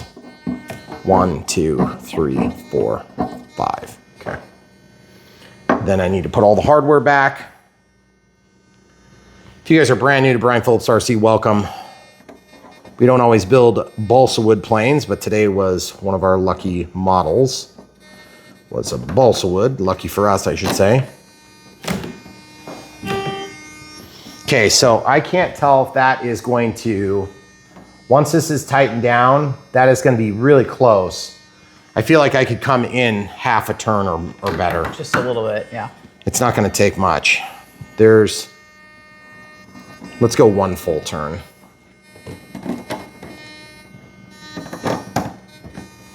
That's pretty dang close. I don't think it's going to get a lot closer. Okay. What do you think? I agree.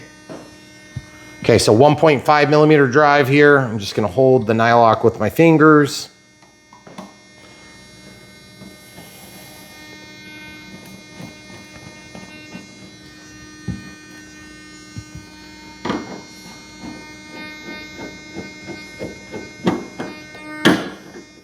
By the way, this is a 4 millimeter nut driver, okay?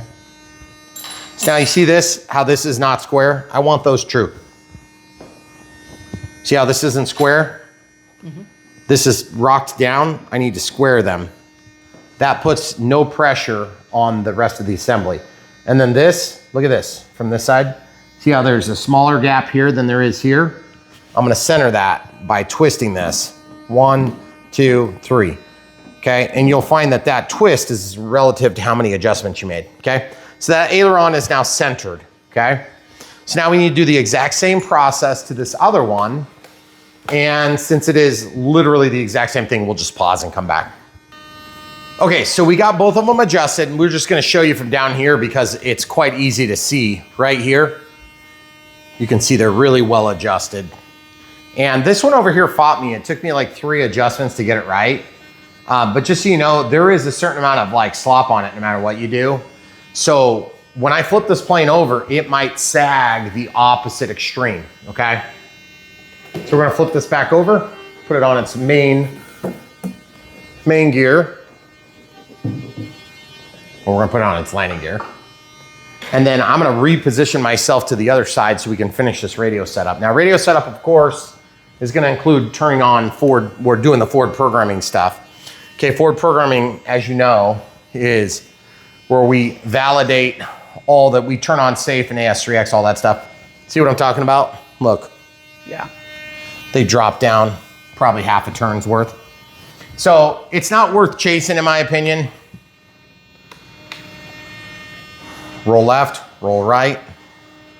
Roll left, roll right. I just want to look at something for a second.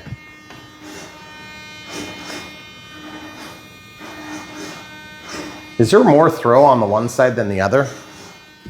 Yes, there is. Here. Okay, so when I roll that way and I roll this way, the aileron movement is different. And that is because this is already set up as an aileron and that is set up as an aileron not. That is not an aileron. Not as far as the AS3X is concerned. So I'm not sure this is gonna work the way I want to. So we might need to take note of some AS3X settings and then we may have to factory reset it because show the people, look how big of a difference it is. You see this? This little line here, this hash? I'm going all the way up to that hash and I'm going halfway to the hash on that one, okay? So I don't know if AS3X is active on both or just one right now, but we're gonna find that out and we're gonna find it out right now, okay? So we do know that things are going in the right directions, and that's important, okay? So when I roll left, it would roll left. When I roll right, it would roll right. When I go up, it would go up. When I go down, it would go down. When I yaw left, when I yaw right, it would do those things, okay? Obviously, the steerable is attached mechanically, so we don't need to revalidate that, but we gotta figure out what's going on with that aileron roll, okay? So the other thing is I'm at 3.7 volts on this transmitter, so we're gonna need to charge that before we fly. So we're gonna jump into forward programming. Turn on advanced menus, gyro settings, AS3X settings, AS3X gains. This is what we're gonna want to remember, okay? So I'm in flight mode 2, but we're only gonna be in flight mode 1 on this thing, okay? So 18, 30, and 50. So normally we don't have to do this, but we're gonna have to write this down. If we have to do a factory reset, I don't wanna have to relearn all this stuff, okay? So the only reason we would have to factory reset is if the aircraft type, the wing type, which was designed as an aileron, not a flaperon. God forbid we would have flaperons on the, you know, a really expensive plane. Roll 18, pitch 30, yaw 50%, okay? Percent. And that's AS3X gains.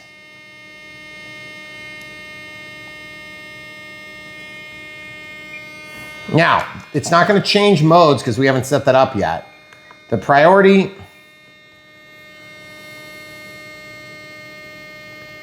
is 140 through all of them, okay? Stop lock release rate is 35 for all three. And then the stop lock release rate is 55, 55, and then 75, okay?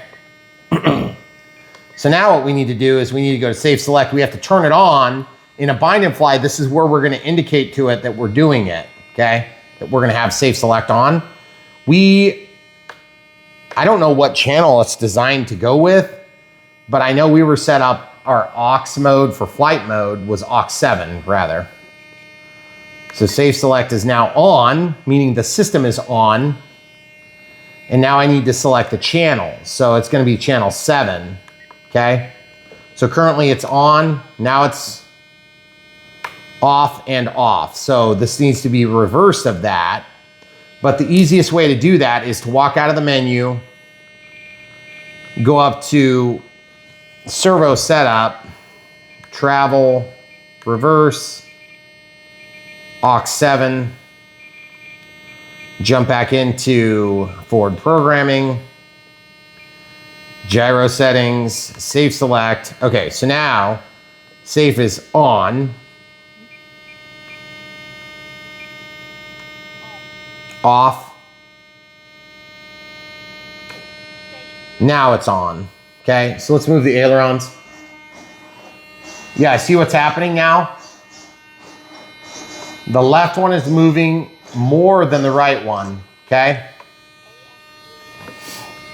Okay, so then what that means is, hold on, one more thing, safe select. So this middle setting, we want AS3X off on flight mode 2. Now we can go back into gyro settings, AS3X gains, and we can validate that we have the same settings, which we do on what is now flight mode 3, doesn't matter. Flight mode 2 is off, flight mode 1 is safe, okay? So here's the thing, AS3X, look at the throws, AS3X off, now safe, right? But you see it's only impacting that one because that's on channel 2, okay?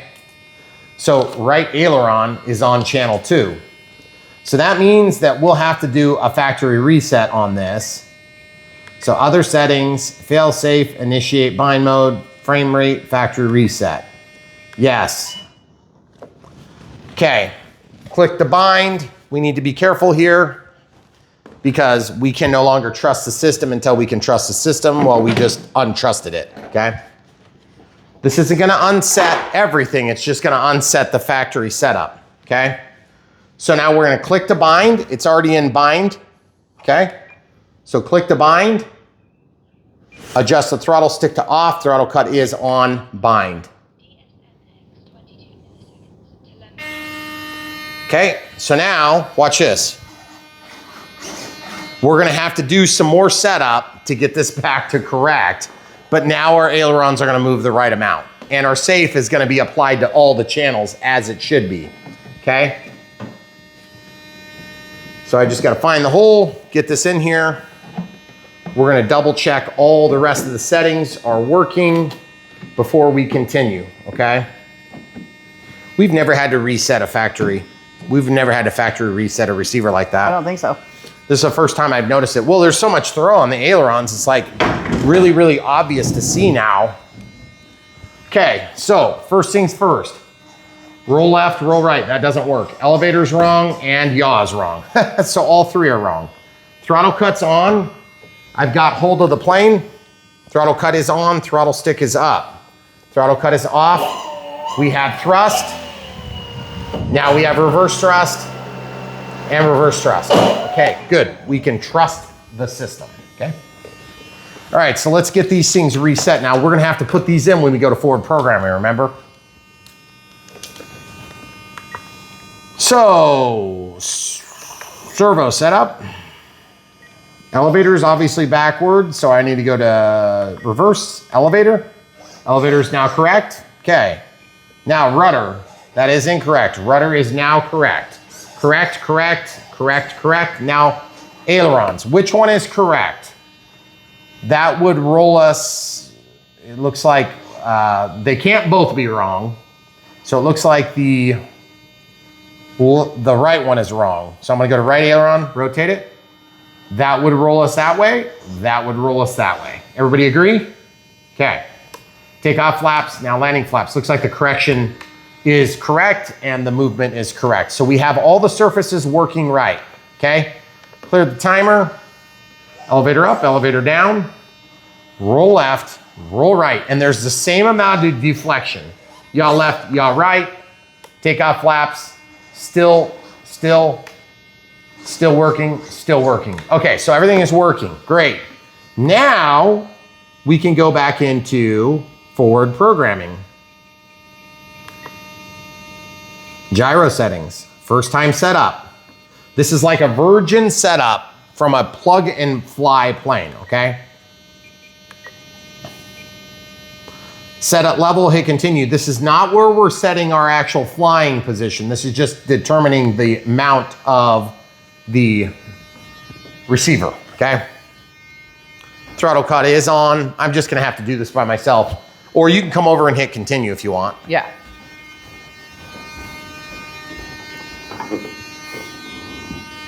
Okay, Go ahead. on its nose. Continue. Okay. So did it find it? Orientation 5. Show them in the window. Does that look the same? Looks the same to me. Yes. Okay, all right, so we have the orientation 5 set. That means that because the receiver is spatially aware, it's now orientated to this orientation. When I hit continue, it's gonna acknowledge, okay? Gain channel assign. I want it set to rotary knob. This is something we wouldn't have had before. Okay, now we have it. Okay, so I'm gonna hit apply and then it's gonna set it. It's gonna reboot. Okay, I always hold the plane during a reboot if I know it's coming. One set of dances for AS3X, okay? So we can go back to forward programming, gyro settings, AS3X settings, AS3X gains. Look at that, went back to the factory defaults, 40, 50, and 60. In flight mode 1, flight mode doesn't change. We have to fix that first. Okay, fixed adjustable, we'll get that in a minute. Flight mode setup. The channel is gonna be channel 7. Okay. Now,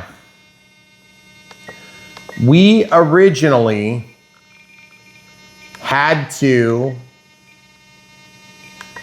reverse channel aux 7. We don't have to have that reversed anymore because it doesn't matter now. We do not have to relearn servo positions for an aux mode. It's just going to activate it. Okay, so gyro settings, AS3X settings, watch. AS3X gains, that's 1 now. That's 2, that's 3. 2 we're not going to be using.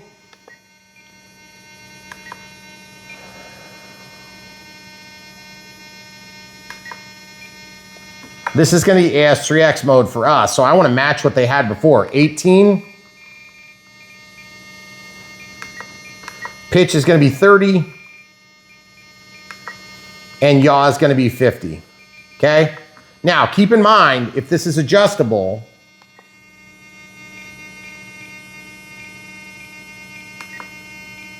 it's adjustable now, but it's adjustable based on those values. Okay?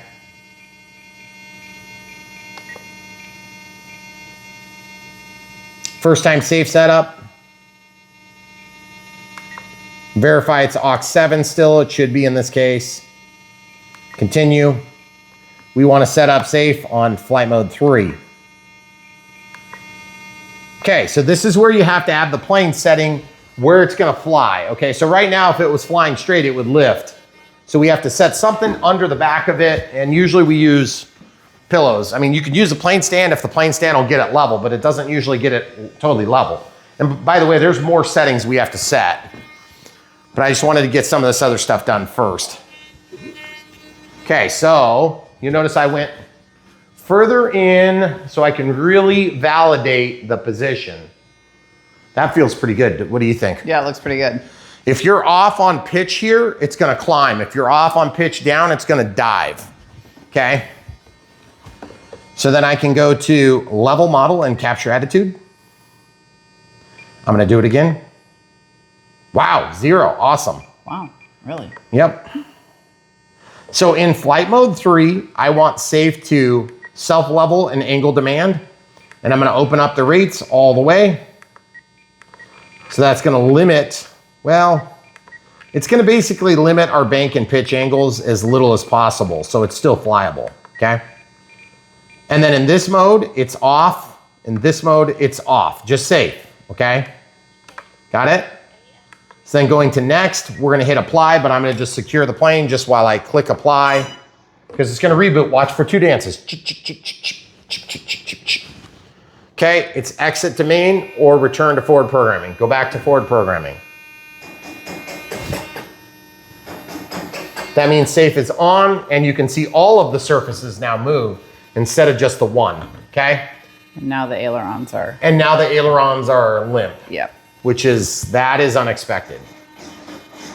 Okay, so we might need to address that. That is very weird. You know, I just think they're really heavy. If we flip the plane over, I bet they'd be neutral. It's possible, as much as that moved up just when you bumped it. Yeah, I think we're gonna just, okay guys, we're just gonna go with, yeah, that's a lot though. Look at that. It's worse on this side. That is a lot. I don't like that. Yeah, that is not cool. You're not in safe, right? No. Even if I was in safe, it wouldn't pitch control with the ailerons. It would just level it left to right. Okay, so I agree we need to look at that, but I want to get back to what I was doing so I don't get distracted out of doing it. Yeah. All right, so gyro settings, AS3X settings, system setup. I want to see.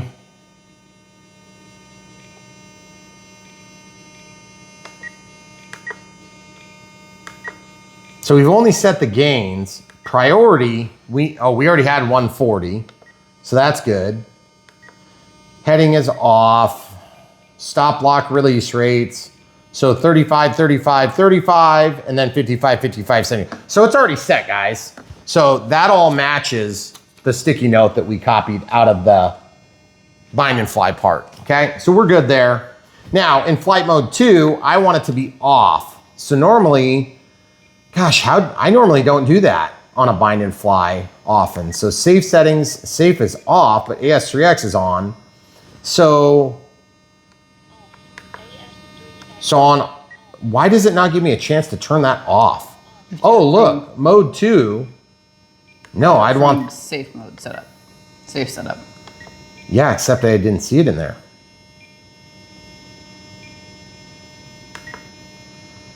Yeah, see? It's only here, okay? That part's fine. F mode setup, is that where oh, that's where we do it. Okay, there we go. AS3X is off, okay? There you go. And then let's go to next. We don't want a hand launch assist, okay? So really at this point, we've set up all the things that needed to be set up. Now we just got to figure out what the heck is going on with these ailerons with that droop. Do you want to set up the poles first? What poles? 14 poles on the motor too. I guess. Okay. So I'm not even done in this. So we're gonna go to other settings. Oops, excuse me. Forward programming, reconnect. Is it gyro setting still? System setup. Utilities. Gyro response test. Okay.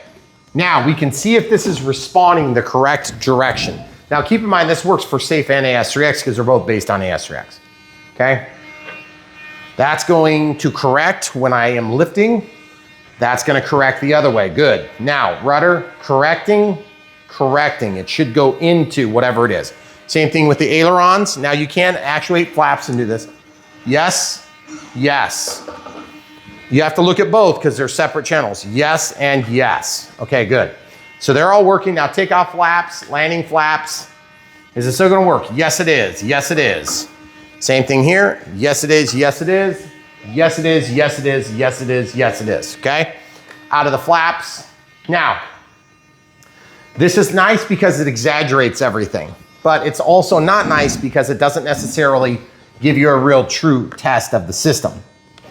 It just tells you what direction they're going, okay? So if you want to do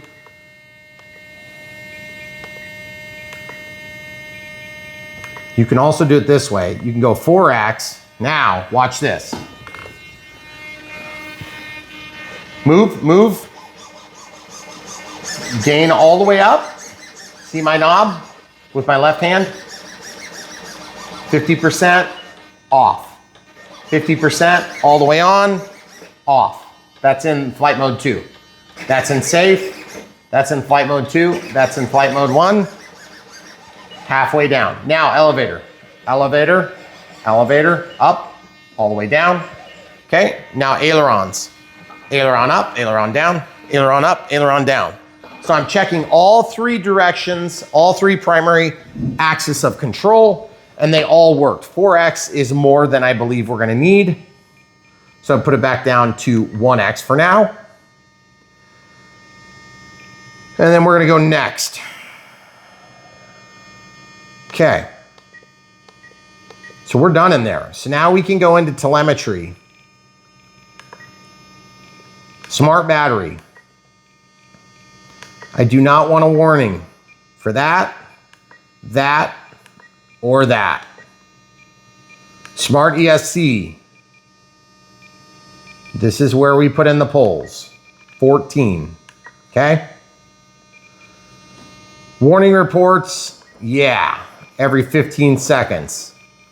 If we drop below 3.4 volts per cell, okay? G-force, you could actually set up a warning for that too, which would be kind of cool. Nah, let's not. I just want to, I'll see the warning live. Okay. All right, so now to check control surfaces. Elevator up, elevator down. Roll left, roll right. Yaw left, yaw right. Throttle cuts on. Now, mechanical adjustments do not impact AS3X or safe unless you flip the servo, like physically mount it backward, okay? That would be an unusual circumstance. It's not likely to happen. But in our case, that big of a difference in droop makes me nervous. I don't know why it's drooped so much more. What I'm gonna do is I'm gonna just physically flip this over. Camera crew is gonna carefully get that plane stand for me. And we're gonna see what happens when I flip this over, okay? Now we're not looking at safe right now, but camera crew, are you confident you can flip safe on? Yes. D, quickest route to level, okay? Yep. Also look at the elevator, trying to level it out. As it levels, yeah. Okay, so good enough. Flip it out of safe, go up to ASRX. So now we're gonna lay this down on the plane stand. You know what? It's quite a bit different. I don't know why it's so different, but we're gonna fix it right now. You know what it is? What? It's the absolute position of the servo. So that means that the bind and fly models, they screwed with it. So that when we factory reset it, then it changed the absolute position. It's better on this other side though. I know, because remember, there was only one of them that was the right aileron. Right. That's the one I'm playing with. So basically, I'm annoyed because it should not have been different. So somebody made a trim adjustment on the factory file. I don't know. That's not very impressive. Okay, out we go. And by the way, we know the test pilots for Horizon. We talked to them, and they're good guys. They would be annoyed with that too, especially in a bind and fly. But whatever, what are you gonna do? Okay, so that was one full turn out. Just to give you an idea, that was one full turn, and look how close we are. I'm gonna go one more turn, and then it's gonna be pretty dang close. Okay, so out another half, and then complete the turn. These things are annoying to adjust because that stupid little collar thingy. Yeah. That looks pretty dang good. Now, understanding that when I flip this plane over, it's going to droop. Just a little bit. And here's the thing. Guess what? They were trying to correct for that. Oh. Yep. And so you want to know what I'm going to do to fix it? I'm going to show you right now. Okay. So guys, the factory tried to correct for a droop, okay? Because there's a mechanical droop, because evidently these servos, I mean, they're fine for moving and they're fast and all that stuff, but hon, I need your help again. Oh, yeah. But evidently there's just enough going on for weight that they don't keep up in a neutral state. They'll do fine in flight, but watch what happens. See, now they're gonna droop. Yep, Yeah. Both of them are down, but they're down by the same degree. Pretty much, yeah. Almost exactly. Okay, so check this out. So we're gonna fix that. How are we gonna fix that? Travel? No, we're gonna go to flap system because we can. Oh. And make your position 0 higher. Yeah, so 4, Okay. because we can. Okay. Okay. Now, roll left, roll right, elevator up, elevator down, y'all left, y'all right. Guys, look, you have the same amount of throw on both sides. Good, good, good. Now, watch this. Servo setup, travel, 125. They had them turned up. So left aileron, 125.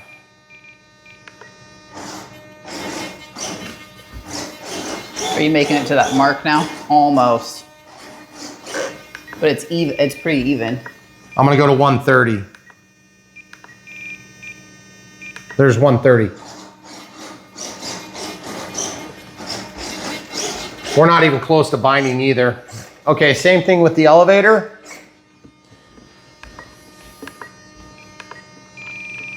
We'll do 125. Okay, rudder. Oh yeah, rudder, 125.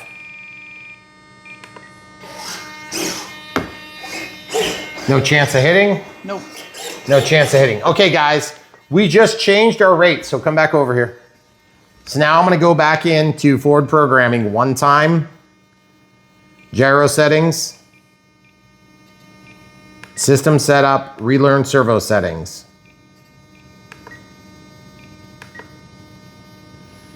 Gyro settings, system setup, utilities, gyro response test. because we can. Yep.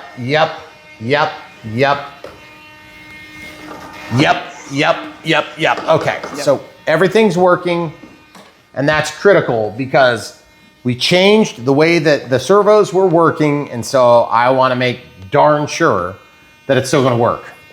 So now that we've walked out of the menu, elevator up, elevator down, roll left, roll right, yaw left, yaw right, everything's working. Just to test, there's AS3X, and safe. There's very limited amount of chains in my setup compared to the factory setup. You're gonna drop everything down because your maximum angle is gonna limit the amount that these can travel, okay? Now, is that good, bad, or ugly? I don't know. To me, when I use safe, I want safe to automatically level the plane. That's all I want. I don't want to do anything else. Angle demand is kind of a function of like, hey, we want our system to keep working good, so we don't want it to flip over on its back and be able to upset itself. Because sometimes you get into unrecoverable situations, or it takes too long to recover. So they're like, well, let's just limit you from banking or pitching too much. Well, what if I need to bank or pitch to avoid an obstruction or a tree? Well, there you have it, okay? So take off flaps, roll left, roll right. Landing flaps, roll left, roll right. Elevator, elevator, yaw, yaw. And the elevator corrects. So we have now set up forward thrust, reverse thrust. We've done forward programming. We've reset the factory defaults. We've installed the wing fences. We've fixed mechanical linkages that were in error or something was wrong with them maybe. We've done the full radio setup from a Virgin setup. We've also started and showed you how to load it. If you decide to just use regular ailerons, you can skip a lot of these steps. But we did show you every step up to that, okay? So you just would stop at that point when I was realizing that this was moving more than this, okay? We've also tested, but just so you know, if I flip this plane over, those ailerons are probably going to sag just like they were the other way, okay? So just understand that that is not gonna make a gigantic change in the angle of incidence of the wing. It's a perception of angle of incidence because the angle of incidence of the wing is the same, but if both of the ailerons go down, like in a flaperon configuration, then the shape of the wing changes, which behaves like you're changing the pitch of the whole wing, okay? So the angle of incidence has to do with the angle of the wing compared to the angle of the fuselage. In this case, it doesn't actually change, but the perception might be that it changes because when you flip this thing upside down, those aileron droops are not going to be corrected by the flap mode setting. However, my firm belief is that once you get laminar flow across these, even at a very slow speed, that thing is going to hold tight and true to its position. So you're not going to have gravity acting on it, okay?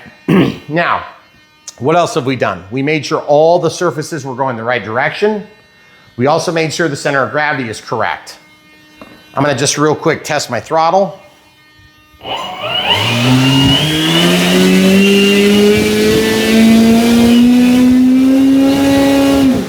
Holy crap. That's 60% throttle. Wow. That is about knocked over a TV. That's crazy. I'm glad it didn't take out the Super Tucano or the I know, Airliner. I was watching the Micro Draco. It's a So ways like, away, but yeah. he woke up the cat. But So at the end of the day, this thing is gonna howl. It's gonna be amazing. I can't wait to see it fly, but I don't wanna do it in crazy wind. I'm sure it would fly in this wind, but it's not gonna showcase very well if I crash it. So I'm going to wait till it's calm. And so that means you guys get to wait with us. That being said, if we answered a question, if we helped walk you through the setup, if we got you out of the chair into the air, if we brought you back from a hiatus and helped teach you that you can do it too, if any of those things are true, or if you just enjoyed the video, and especially if you hated the video, smash the like button. Because at the end of the day, we run a channel that has a big reach in the RC hobby, and we want to reach the right people at the right time for the right reasons. And you get to determine what those are. It may be to buy this Eratix from the links in the video description below so you can support Brian Phillips RC. But it may be that this is way over your head. It's way too big. It's way too expensive. It has too big a battery. It has too high a consequence factor. And it's just not gonna be fun to fly. But I can't answer those questions, only you can. That being said, if you want to take advantage of a plane that has crazy capabilities, and it's going to have some shelf life too, because these balsa wood planes will be around for years and years and years. More so than foamies. They tend to have a bit more of a shelf life. They show wear and tear a lot worse. The other thing is, if this starts to sag, you can tighten it back up. You could rewrap this thing, okay?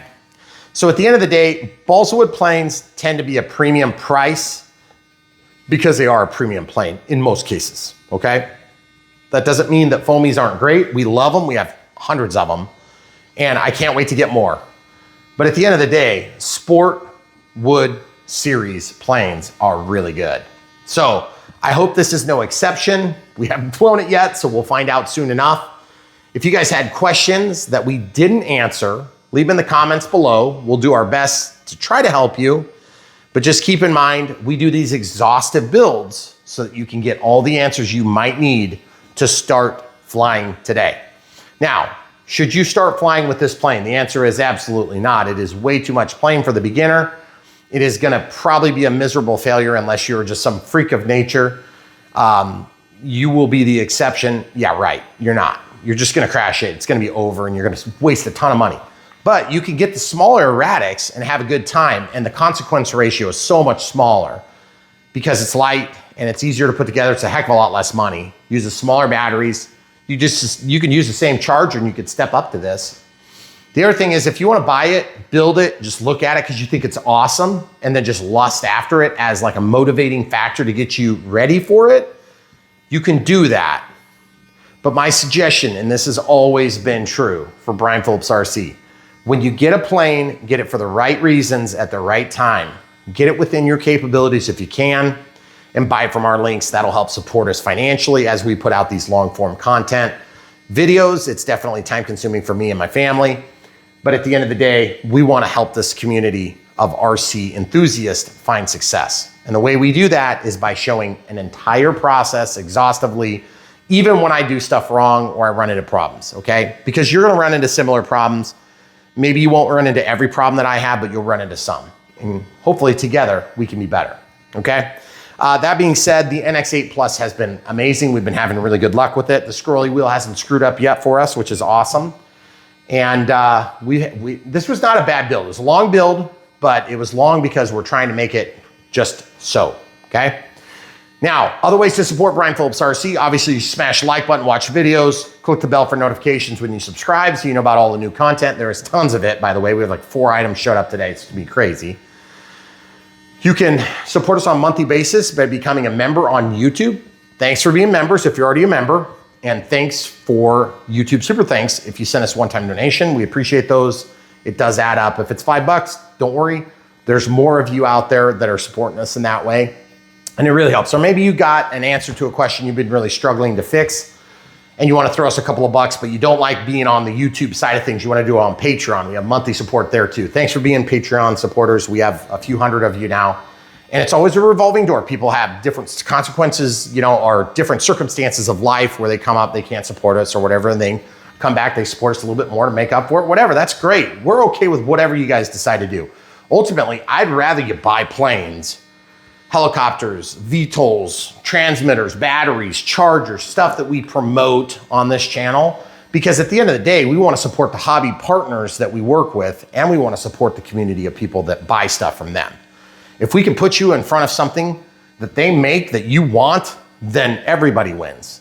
We win, you guys win, they win.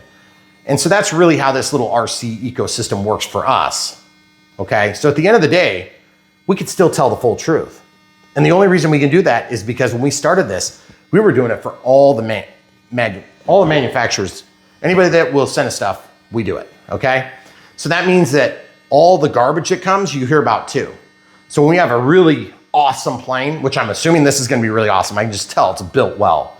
That doesn't mean it's gonna fly well. It doesn't mean I'm gonna have a good experience, and it doesn't mean I'm not gonna crash it in a million pieces.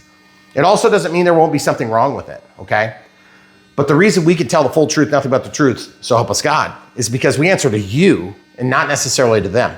But we still want these guys to win so long as they're doing the things we ask them to. So we get to help hold them accountable for the stuff that we really want, okay? So we love having this very, very, very small seat at a table of very large seats. And we can go and say, hey, we didn't like the way this worked. We like the way this worked. And those feedback things are actually starting to get noticed and listened to, which is really good because it's been a long time coming. So thank you guys for helping us to have that very small seat at the table, okay? And the only reason we have it is because you're watching right now, because you're buying stuff from the links. And if you weren't, then they wouldn't care what we thought, okay? But at the end of the day, we serve this hobby because we love it. Well, mostly because I love it. Let's show them a real quick update before we hang up. As you can see, we have a mini excavator out there. We're directional boring, power. You can see right there, we have another giant hole and there's some giant tubes coming out of it. That is going to that other hole, and then it's going to where the excavator is. And then it's going from where the excavator is to where another excavator is. And that is the horizontal directional boring so that we can get power from this building to that building. So the dam gift shop is coming along. If you don't know why we call it that, that's the dam runway. It's not paved yet, you'll notice, but I have been doing some maintenance on the yard work where we directional board water. And you can't see here, I'll take you over. It's over there. So we've been doing maintenance and trying to get everything done. And it's just like everything else in life, you see the tip of the iceberg, but there's so much more happening behind the scenes on Brian Phillips RC than most people probably understand. And if you've ever been here to visit, you'd understand. This has been 7 years of hard fought, really expensive effort to get where we are. And even before that, it was hard fought. It just wasn't quite as expensive. So when you guys do support us, you're supporting somebody who really, honestly, and truly is probably even slightly more obsessed than you might realize with this real hobby, okay? So if you see somebody else on YouTube and you see the plane in the living room, this is more than just planes in the living room. This is planes in the basement. This is shipping containers with planes in them. This is buildings that we're building, runways that we're building. This is real. It's not for YouTube. It's because I love it. And I'll bring you up to speed. So come with us. Thanks for being part of it. Thanks for watching, and come back for more.